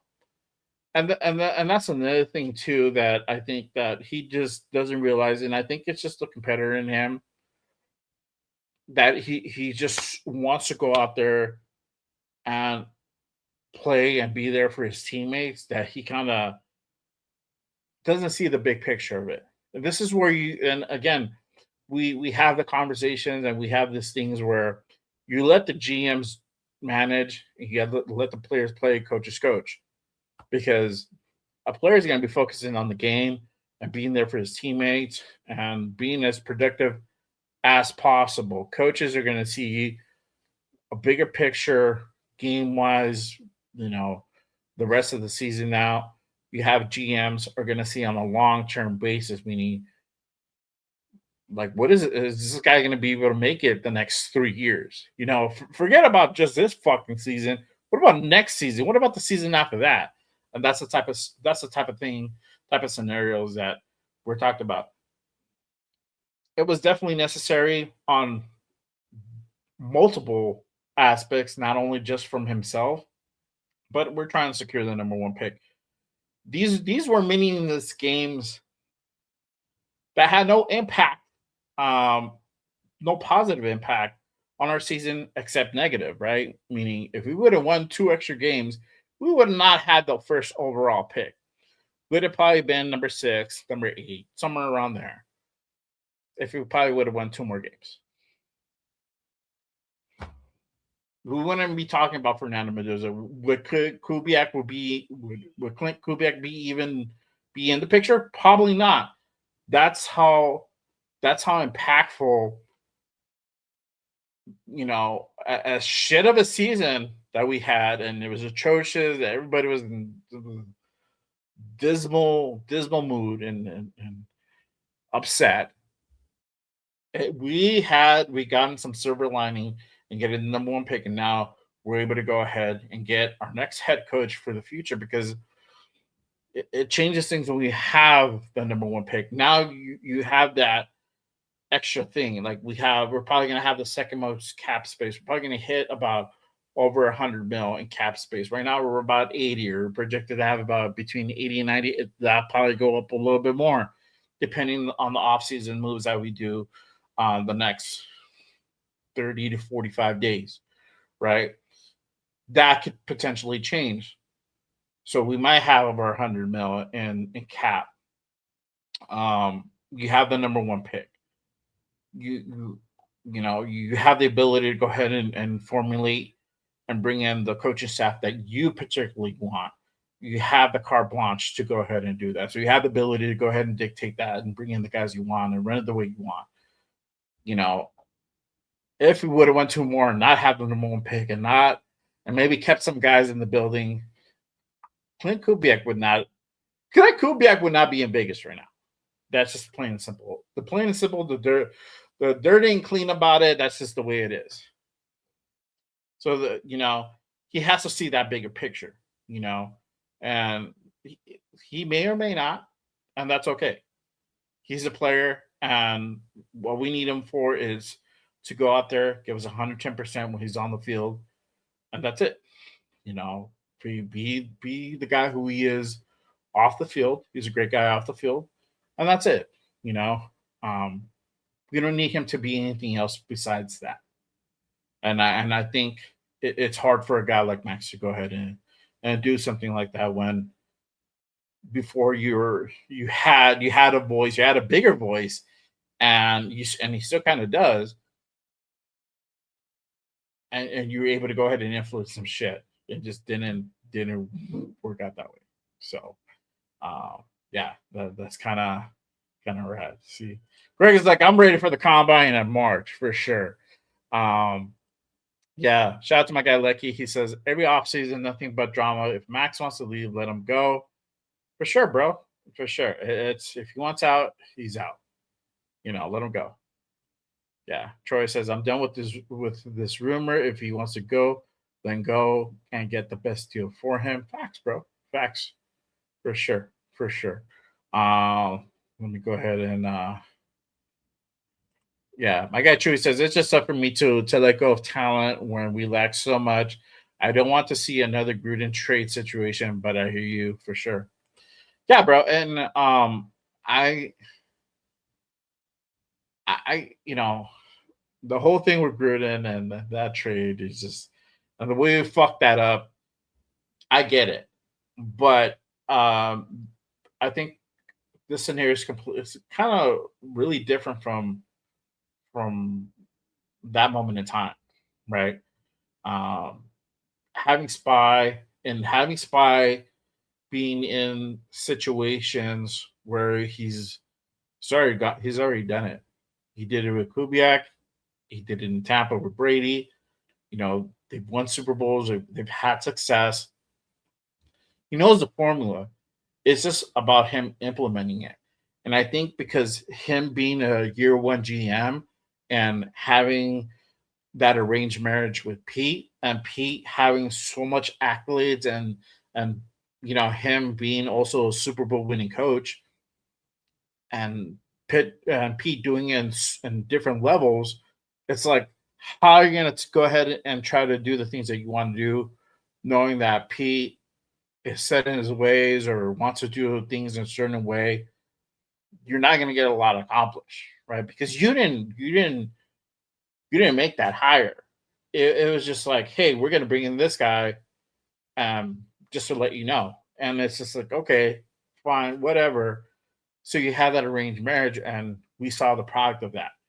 Now, fast forward, a whole season later, where you had Mark saying, hey, it's going to be John Spytek and Tom Brady leading the charge, leading the surge, and rebuilding this team.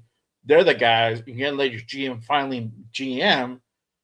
Now you're going to have the ability to go ahead and implement the things you want to go ahead and implement the way that things should be properly done. Because there's some things, honestly, that we shouldn't be fucking saying as fans, like, hey, this is the way you should fucking do it. It should already be done, right? But there's times where we're like, what the fuck is going on? Why are we having to go ahead and play coach all the fucking time on basic shit? That shouldn't be the case, right? Or on certain moves, that shouldn't be the case, right?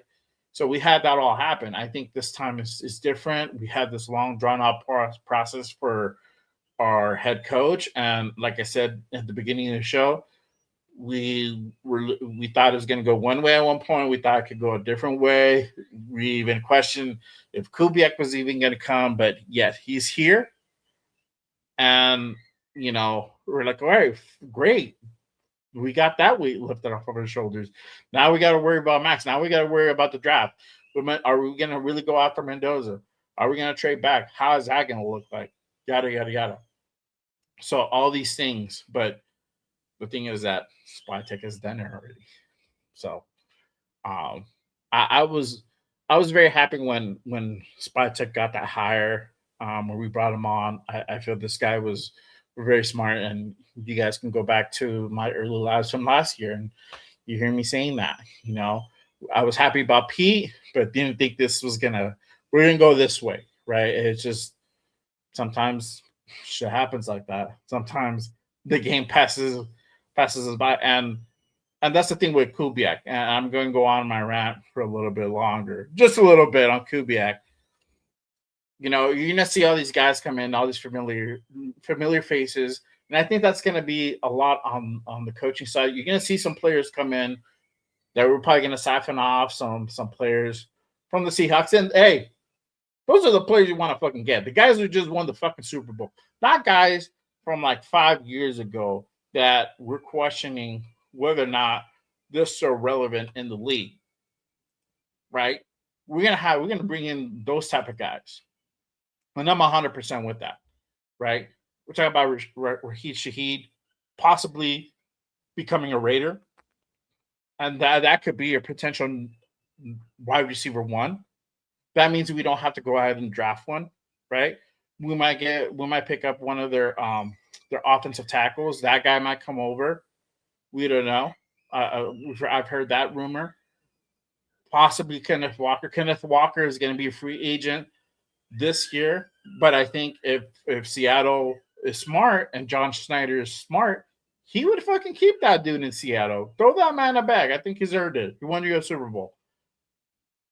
But you might see some guys that we might possibly talking off. But I think with this offseason, we're going to see more balanced guys from just talent.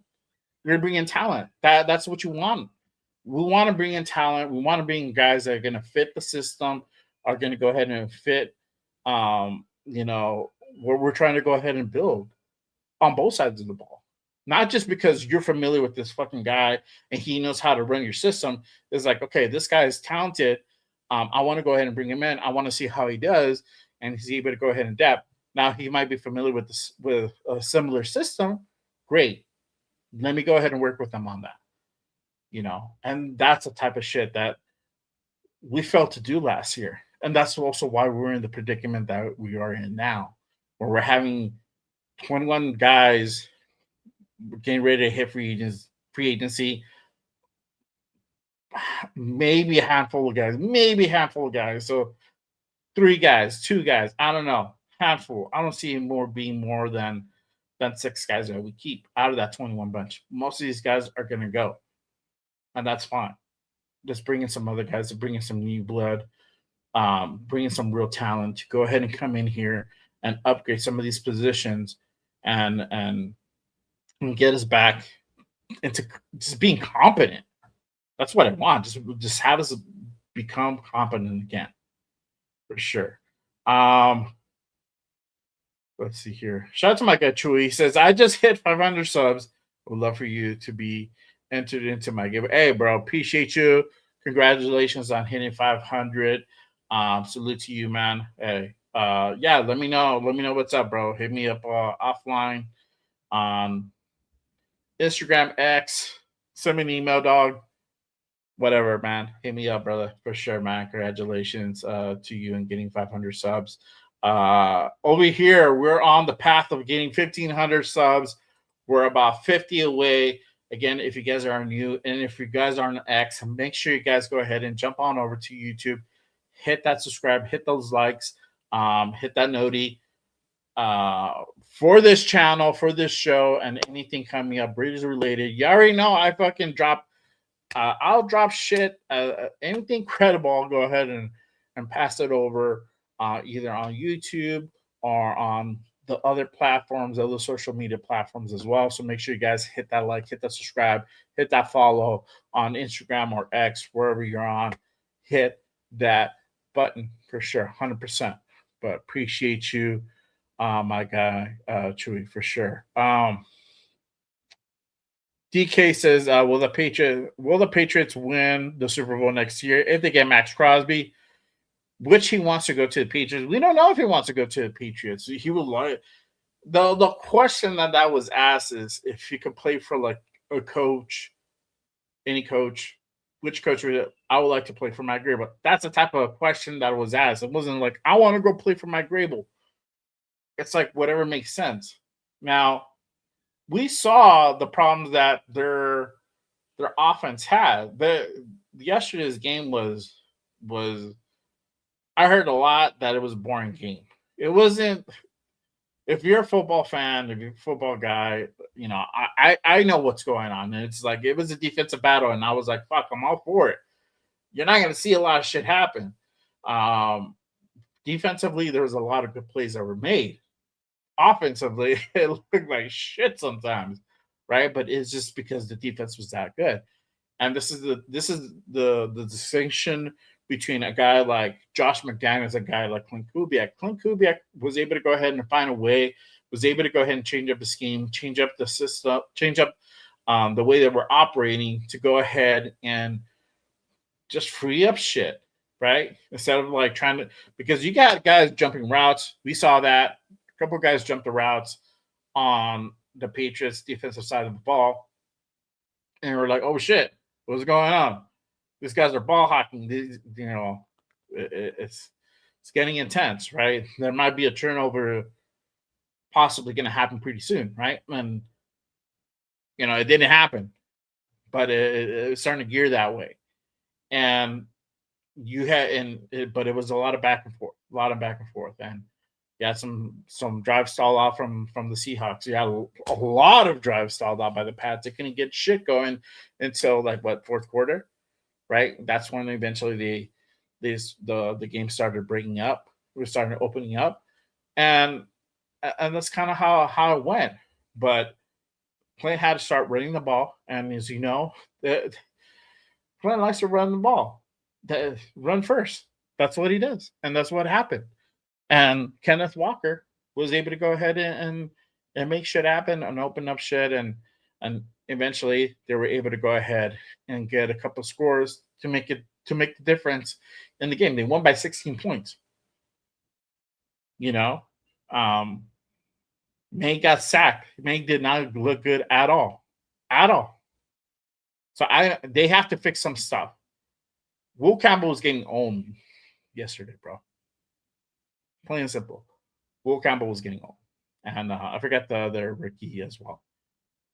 He did not have a good game. That was the worst time to have a bad game, right? The Super Bowl. But it happens, man. And hopefully Will Campbell grows from it and he becomes a better player, bro. And the guy has a lot of talent for them to make it that far with two rookie offensive linemen.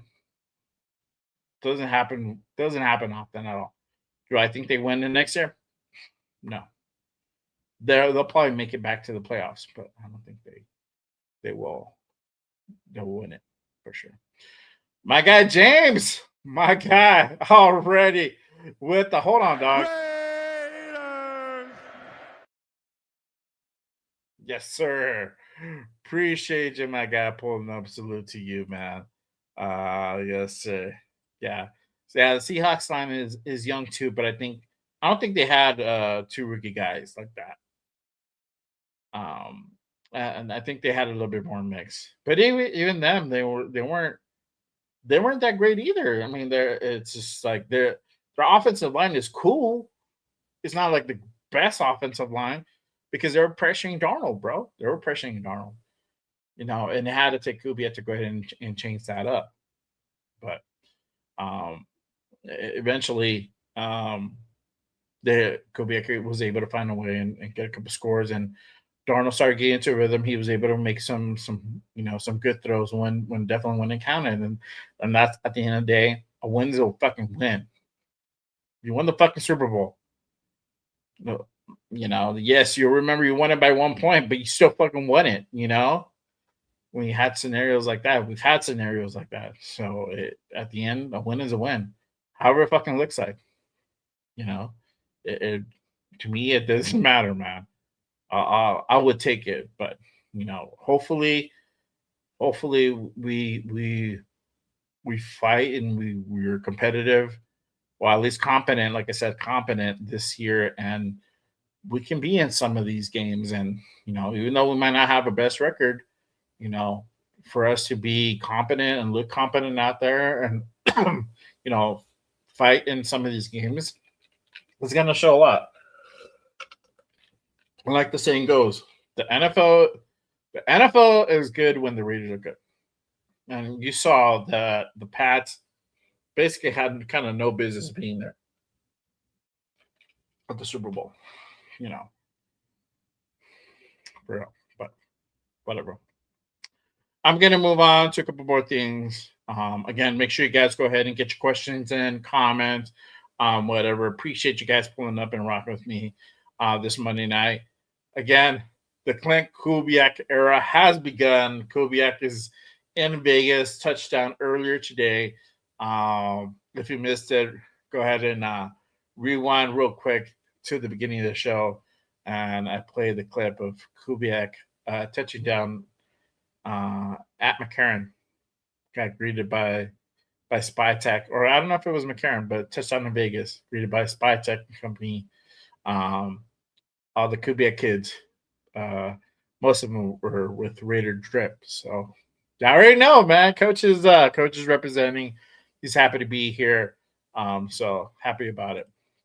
Want to touch on this, right? Because we had this also come up. Mendoza and Kubiak, is that a match made in heaven? And I've seen that, heard that, and I talked about it earlier in regards to, if we didn't have the number one pick, would Kubiak even be a pipe dream? Would it even be a thought? And I think the answer would be no, right? It does make a difference to have the number one pick. Having a situation where you don't have a reliable quarterback, we don't have a franchise quarterback, it makes a big difference.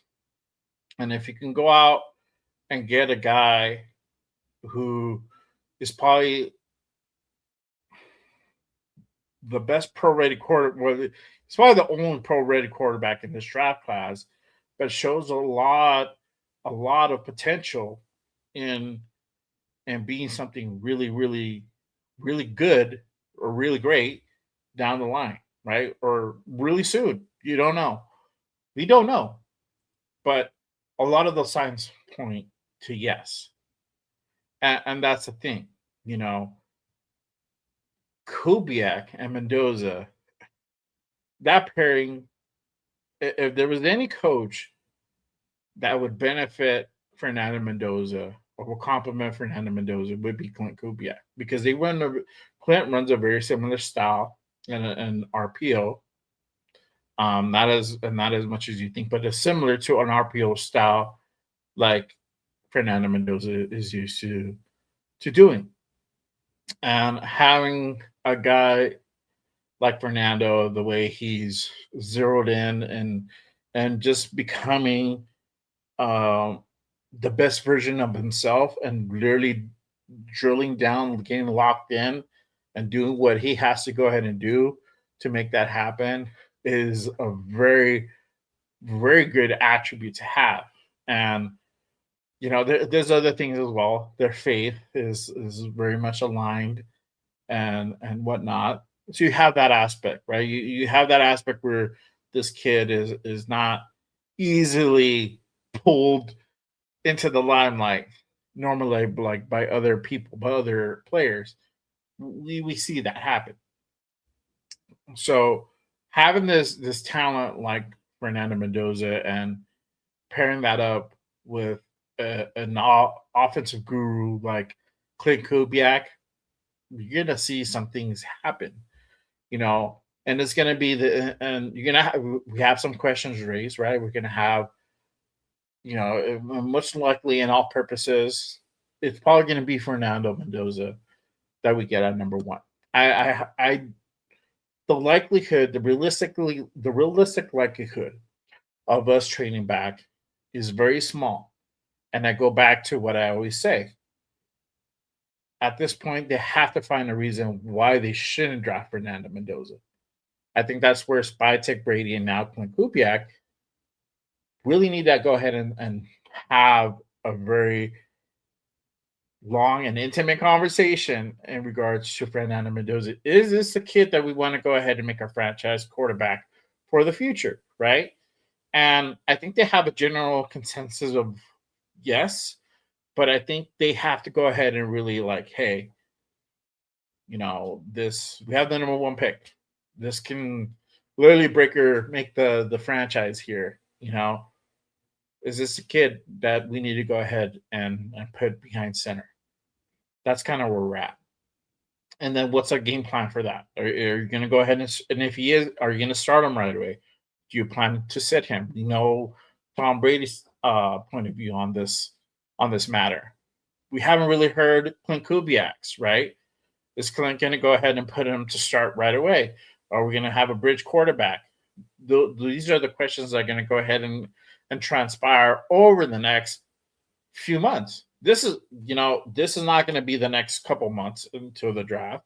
This is going to happen after that. This is the key indicator that will tell us right away whether or not Mendoza sits or plays, is if we go out and get a bridge quarterback. That'll be the telltale sign. How long? That's going to be the question. That's going to be another question, whether it's going to be 6 months, whether you're going to go ahead and send him for a full year and then let him start the following year. Right? Or let him sit for however long and just let him learn, right? There's so many ways that you can go ahead and go about it. My take, it's always beneficial if you can go ahead and sit a rookie quarterback for a certain amount of time. I wouldn't have him sit too long, but I would definitely have him sit, whether it's going to be half a season, it's going to be a full season. I would rather do that. Now, would I be upset if they go, hey, we're going to start Mendoza week 1? Cool, let's do it. Let's rock. Because I feel very, very confident with Klint Kubiak at the helm, running plays and being able to go ahead and protect a guy like Fernando Mendoza and not fuck up his confidence, because that is so important. You have to be able to go ahead and make sure you keep that confidence and build their confidence, because that we see examples. Bryce Young examples. Caleb Williams. A lot of it with Caleb was coaching, but it did fracture probably some of his confidence. Right, the kid has fucking talent up the wazoo. And we saw that happen in the playoffs this year, but that could have gone wrong so many ways, and it didn't. And Bears were able to go ahead and excuse me, do it the right way, and they brought in Ben Johnson and whatnot. Right. So protecting a young quarterback's confidence and psyche is so important. Another key indicator is also, look, I was going to say another key indicator is us building the line, but that has to be done regardless of what. If you want to go ahead and be competitive, and I hate using that word now because I think P killed that fucking word for us. If you want to be relevant and competent, I'm sorry, I'm going to bring that word now, competent. If you want to look good out there, you have to go ahead and have a good offensive line, right? And whatever way you want to go ahead and emphasize that. And we saw, the Pats' offensive line is not dog shit because they made it to the Super Bowl. They didn't play great during the playoffs, but they did enough to make it to the Super Bowl. There were enough. They were good enough to go ahead and get to that point. It's just that it's a matter of fact, you can only get so far with your rookies, and we just saw the byproduct of that. But going to year 2, we're probably going to go ahead and see these guys become even better. And that's the thing. There might be some tweaks. Drake may either rise or fall from this loss. We'll see. Whatever. That's a whole other team. We're done with them. They're done. I'm done with them. Whatever. Right? But I don't even think we see them next year. I forgot the schedule. But hey,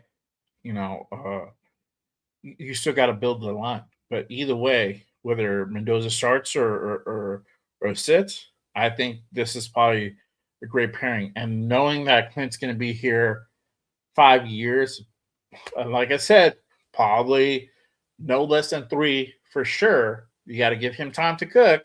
Hold on. Let me say it again. Got to give that time. Got to give time to cook, and then he's gonna say, "Want to cook?" Let that damn man cook. You'll have a guy like Fernando Mendoza at your disposal, where you can go ahead and plug in and it's probably going to be a beautiful thing. So we'll see. Shout out to my guy Hummer. He says, one thing I like about Kubiak is he makes good mid-game adjustments. Many don't. Like Carroll, I have to watch the tape and see. And again, it's just differences in coaching, bro. Differences, different eras, different things, different way they operate. All that it plays a factor. The way that we went through free agency, the way we went through some of the draft was very indicative of how our season was going to go. We never addressed the nickel position, and we fucking paid for that a lot of the time. You know, we thought that that our guy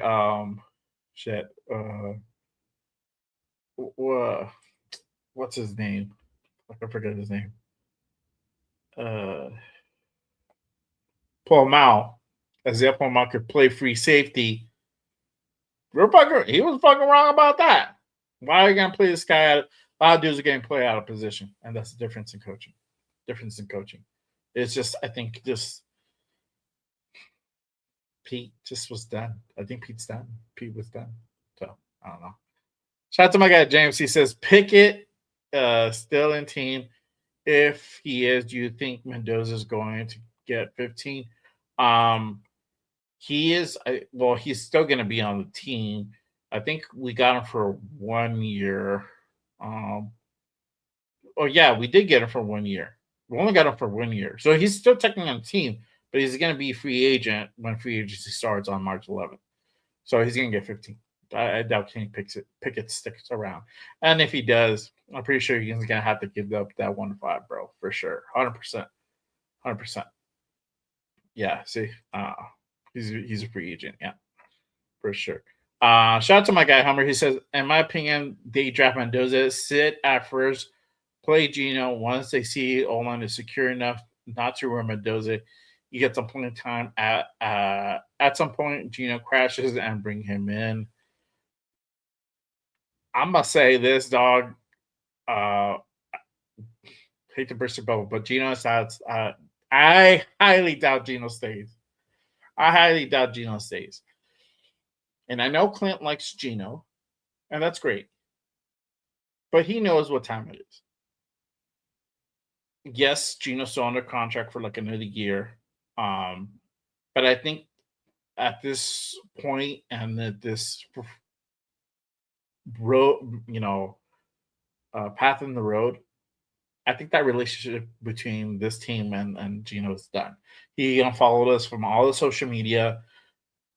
He let us know what he thinks about us. But aside from that, the gameplay was just detrimental. With Gino, it's 100%. It's almost 100% mental with Gino, right? The skill factor, he has some skill. It's not like he's just straight, complete fucking utter shit. He plays like utter shit a lot of the time. But there's some skill, there's some talent there. He still has some things. When he's good, he's good. He's not great, but he's good. When he sucks, this is what it looks like. That's just the way it is. And I think that there's so much animosity, and there's so much the vibe is just not good.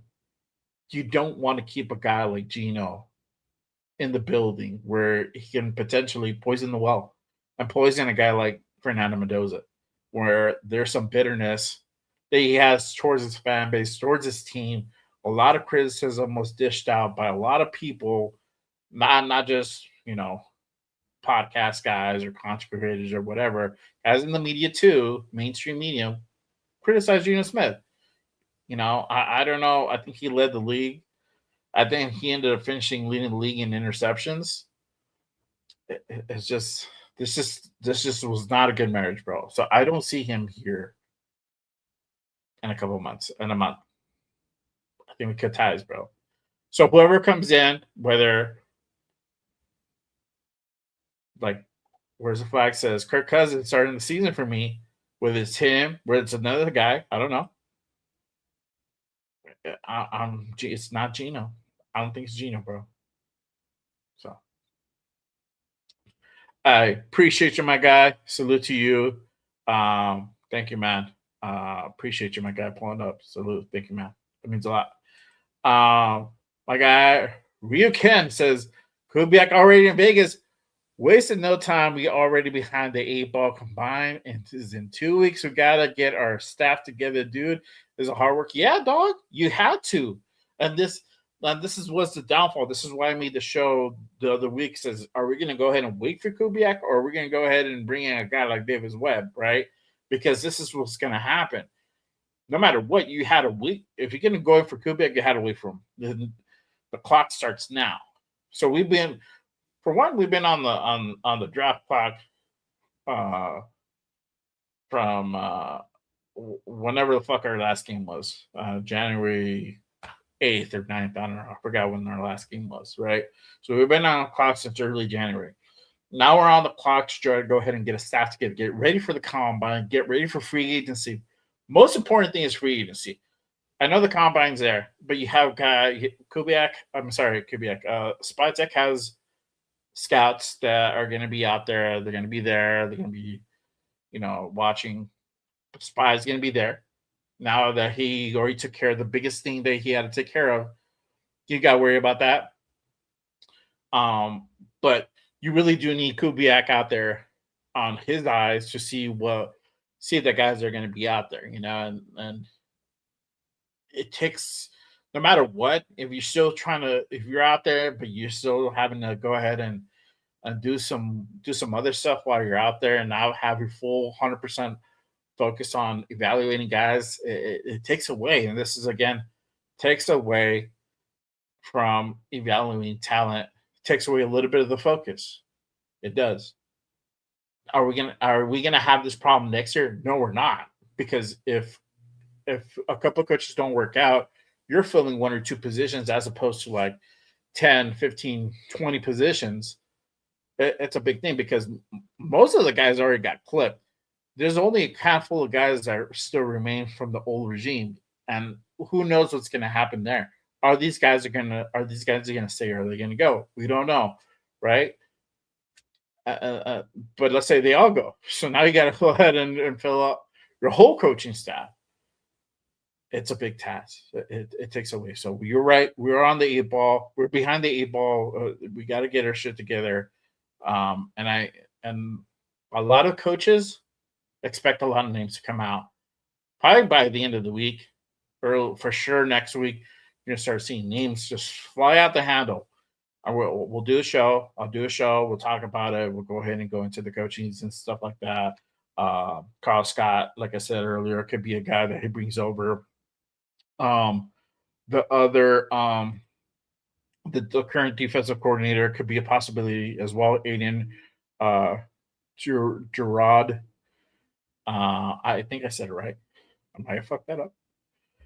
He may could stay with Mike McDonald. I don't know. We'll see what happens, right? But yeah, be on the lookout. Hope you're right. Hope you're tight that Gino is gone. I think so, bro. I think that's kind of the thing. It's a thing you have to do, bro, because it's just the animosity. It's so much, bro. You can't. You can poison the well. It could be equally as bad as hurting your guys' confidence as well. It's a real thing, bro. We saw that in Devontae, bro. My guy Chad, he says my boy Steven is going to the doctor because he doesn't know. Shout out to Steven, bro. He has an unknown illness. Give him a shout out. Yeah, man. Shout out to him. Hopefully everything's good, man. Prayers to him. Everything checks out. The doctor is always a scary time, bro. I gotta go and do all that stuff myself, man. I gotta go check up, bro. It's been a long time. My guy James, he says, I mean, if we sit Mendoza for Gino for a year, at least we suck again and Gino takes all the bums. We get another top 3 pick, yeah. But you're risking poisoning the well, bro. I'm gonna just leave it at that. I would not do it. I agree with you sitting Mendoza. I just don't think Gino should be the guy. I think you just need to move. And in relation to a cap hit, it's almost a drop in the bucket, and you get to go ahead and move a toxic piece out of the building. Lecky says, shout out to my guy Lecky. He says, I just don't know why fans want to sit Mendoza for a year. I'd rather play him develop through his rookie mistakes. No more of these bridge QBs. What's the point of drafting if they don't play? That's also a right point. That's a good point too, bro. I don't not disagree with that either. I feel confident with what you said because we have Kubiak here. If it was a different coach, I probably would not agree with you on that. And that's just because the way that Kubiak has his offense, the way he's able to work with these quarterbacks, all that. We saw what he did with Sam Darnold. We knew the issues that Sam Darnold had, and he was able to overcome them. You know, I was a big criticizer of him from last year. His time with Minnesota, how he couldn't get shit done on 2 occasions, and it was completely different this year. He came literally full circle, which is a great moment to him. Shout out to Sam Darnold, but yeah, man. I mean, it's just because we know what Kubiak can do. But look at Carr and look at Carr, and we'll talk about really quick. I'll talk about the Carr thing, and then I'll probably go ahead and hit the thing after that. I'll probably bounce out after that. But and again, make sure you guys go ahead and get your comments and questions in. With Ola DC, look at fucking the time with him at DC there. They're putting up like 40 fucking points per game almost. They're fucking shit up. And that is all Klint Kubiak. And he was just able to utilize Derek Carr the right fucking way. Right. And then up until the point he got hurt. So that goes to show. Now I'm gonna go ahead and address this. Right. Yeah, Janet Cook is on test. He's gone. Yeah. I'm gonna say this with the whole Derek Carr situation, and I know Derek Carr came out in his pod, you know, when he knew that the whole move between Raiders and Kubiak was really going to go ahead and happen. He said, "Hey, coach, hit me up if you ever need me. You know, I'll come and run." And so now we have all the whole Derek Carr rumors going out there that, you know, he might come out of retirement. I wish I would have said one. Could possibly come out of retirement. It's a whole thing. It's actually gaining some steam on this shit, right? I want to remind everybody. For one, I love DC, but his time with the Raiders is past and gone. And we're done with that. I don't want a Carr 2.0. I don't want a Carr free threat. I don't want him as a coach. I don't want nothing of that sort. Not to say that he's not talented. He is definitely talented, but his time again has passed. We are on a good path right now. We're on our way to go ahead and build this team the right way. We're probably going to be one of the youngest teams out there, probably this season, if not the youngest team. Right? It just depends how we draft and, you know, type of guys we get in free agency. But it's looking that way, right? And so we got all this new blood. Let's continue on that path. I want to remind everybody, and probably some people forgotten, Derek Carr retired for a reason, because of his injury. Because this dude needed season-ending surgery for his arm, his throwing arm. His arm is linguini. Now, I know he didn't play for a whole season, and, you know, I read an article saying that, you know, he's been working out and doing all these things to go ahead and rehab it.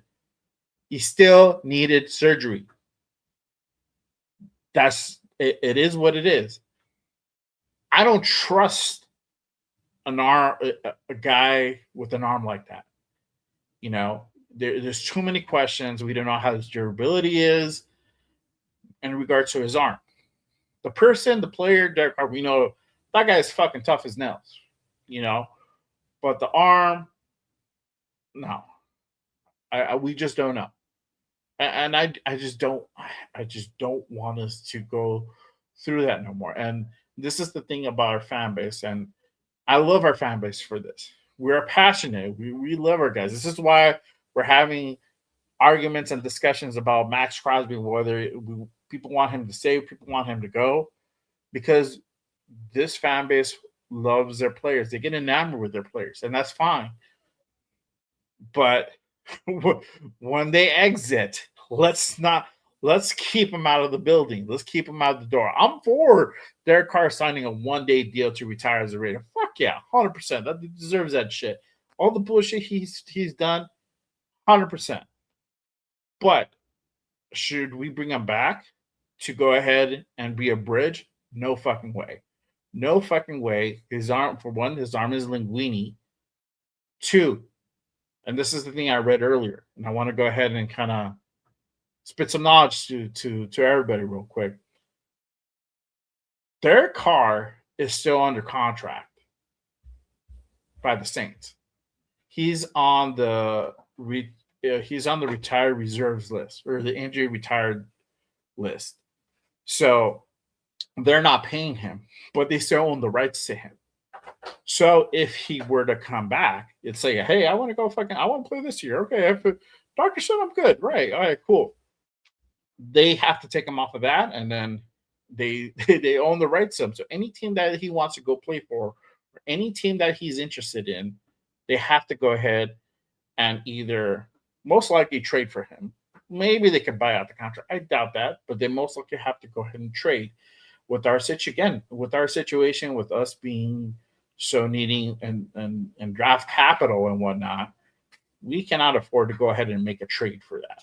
So the whole scenario of us going out, and again, clip the shit. The whole scenario with us going out and trying to bring in Derek Carr to bridge is a little bit of a pipe dream.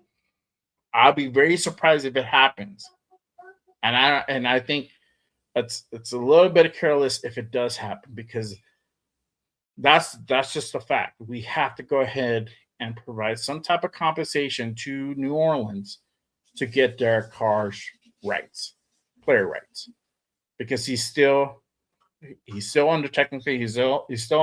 He's just retired. He's just not he's not on their active roster, so they don't have to pay him. But if he decides, I want to go ahead and play in the NFL again, they have to compensate New Orleans if a team wants him. So I say no, not even at a coaching level. I would like him just to be where he's at, a fan. If he wants to come in and, be the alumni, take part in all the ceremonies, that's great. But other than that, not interested. Not interested. And I know somebody said, I know Ken said, I'll take Carr as a QB coach. You don't want him. You don't want him necessarily as a QB coach. You're gonna have, most likely, if it happens, you're gonna have the Seahawks a QB coach coming in. Andrew Janoko. But who's the best guy to work with the quarterback? That dude. That dude just won the Super Bowl along with Klint. Two of the best guys to go ahead and work with you. That's the guy that you want in the building. That's the guy you want developing a guy like Fernando Mendoza. And I'll just leave it at that, y'all. I'll just leave it at that. And that's the rumor. I kind of forgot, and I brought it up, and I'm like, okay, I got to address the DC rumors out there, and it's highly unlikely if that does come to fruition. So, but go Google it. He's still under there. New Orleans still owns the rights to him. So, yeah. Shout out to Hummer. He says DC4 might come here just to retire a Raider.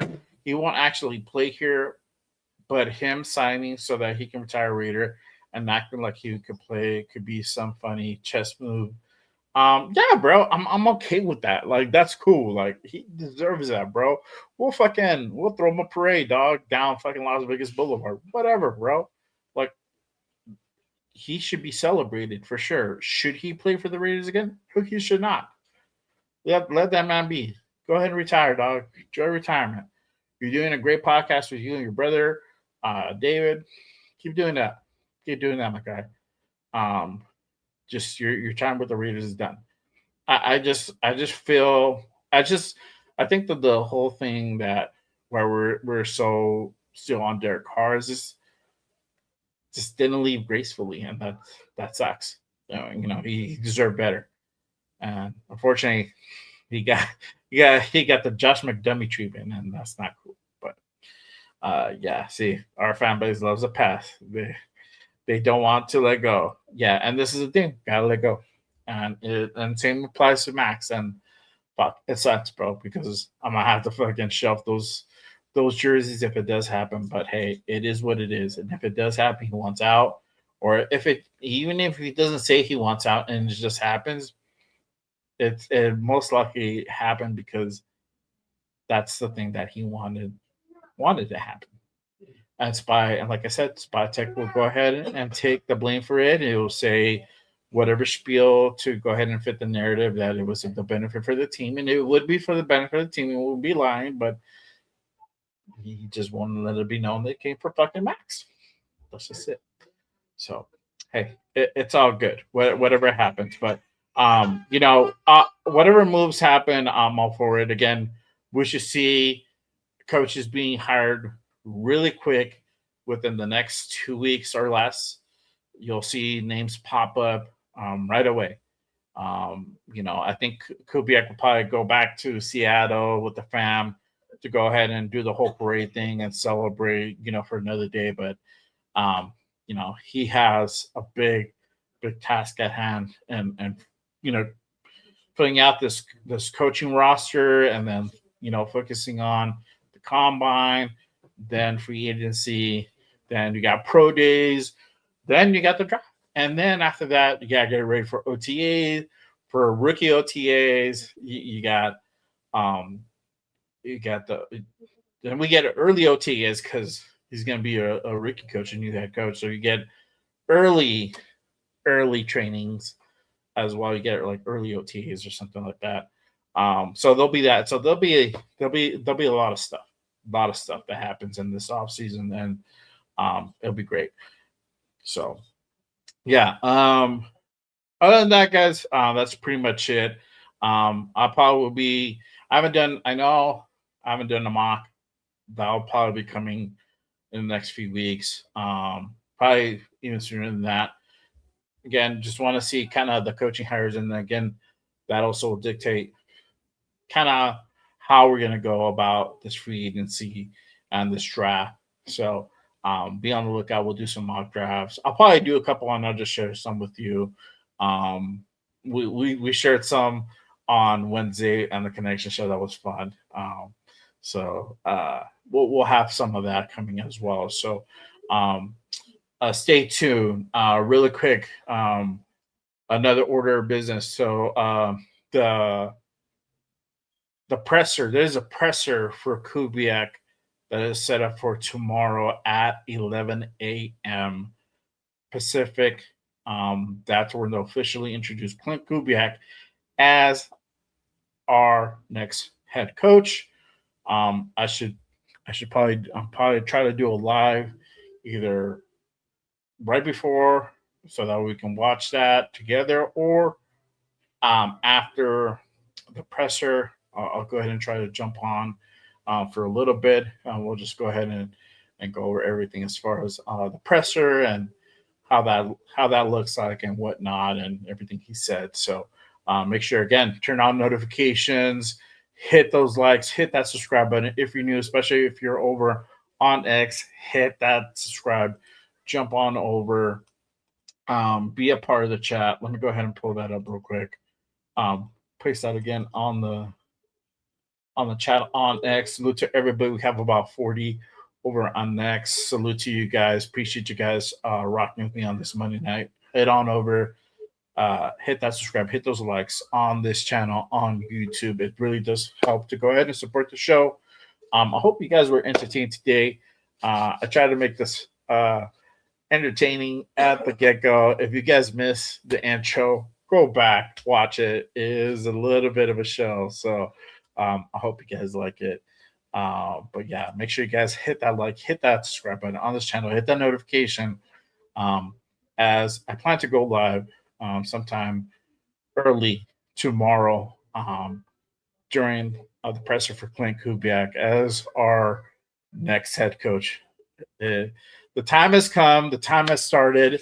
The Kubiak era has officially begun. We are now on the path back to greatness, you guys, for sure. And I know this gets thrown around a lot. Trust the process. And I think the process this time will look so much better, so much different than in previous years. We won't have to go ahead and I don't think we'll have to scratch our heads as much anymore on some of these off-season moves that happen. But of course, we'll wait and see. But yeah, again, appreciate you guys. Salute to everybody who pulled up to the if you guys were just spectating, hey, salute to you guys. Appreciate y'all. I will see you guys tomorrow for, again, the Kubiak presser that is scheduled for 11 a.m. Pacific, live from headquarters out in Henderson. We're going to go ahead and do the damn thing. We'll talk about it. But again, appreciate you guys. I'll see y'all next time tomorrow. Always remember, just Raiders, baby. Peace.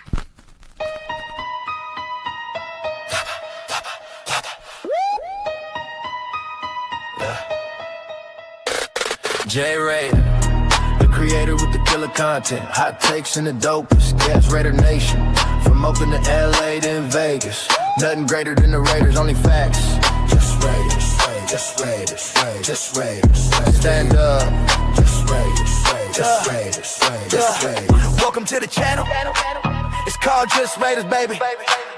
If you ain't subscribed, then you gotta try. Just Raiders, baby, nothing but love for the Raiders. Been an OG before 93. Shout out to the nation, they always crazy. So nation, ride with me, taking over my style. It's amazing, making hits like Maxx on the blitz. The silver and black, on the attack. They on the map, if you a fan and you with that. J Raider, the creator with the killer content, hot takes and the dopest. Gas Raider Nation, from Oakland to LA to in Vegas. Nothing greater than the Raiders, only facts. Just Raiders, just Raiders, just Raiders, just Raiders, just Raiders, just Raiders. J Raiders, just Raiders, just Raiders, just Raiders, just Raiders, just Raiders, just Raiders. Putting on shows like Brock on the go. We just like J Raider, the innovator, making shows like Good Morning Raiders, the originator. Raiders Unfiltered, raw, never censored. The post-game reaction, nothing but action. Just Raiders, baby. Just Raiders. Just Raiders, baby. J Raider, the creator with the killer content. Hot takes and the dopest, yes. Raider Nation, the only nation. There ain't no question. Just win, baby. Win, baby. Just win.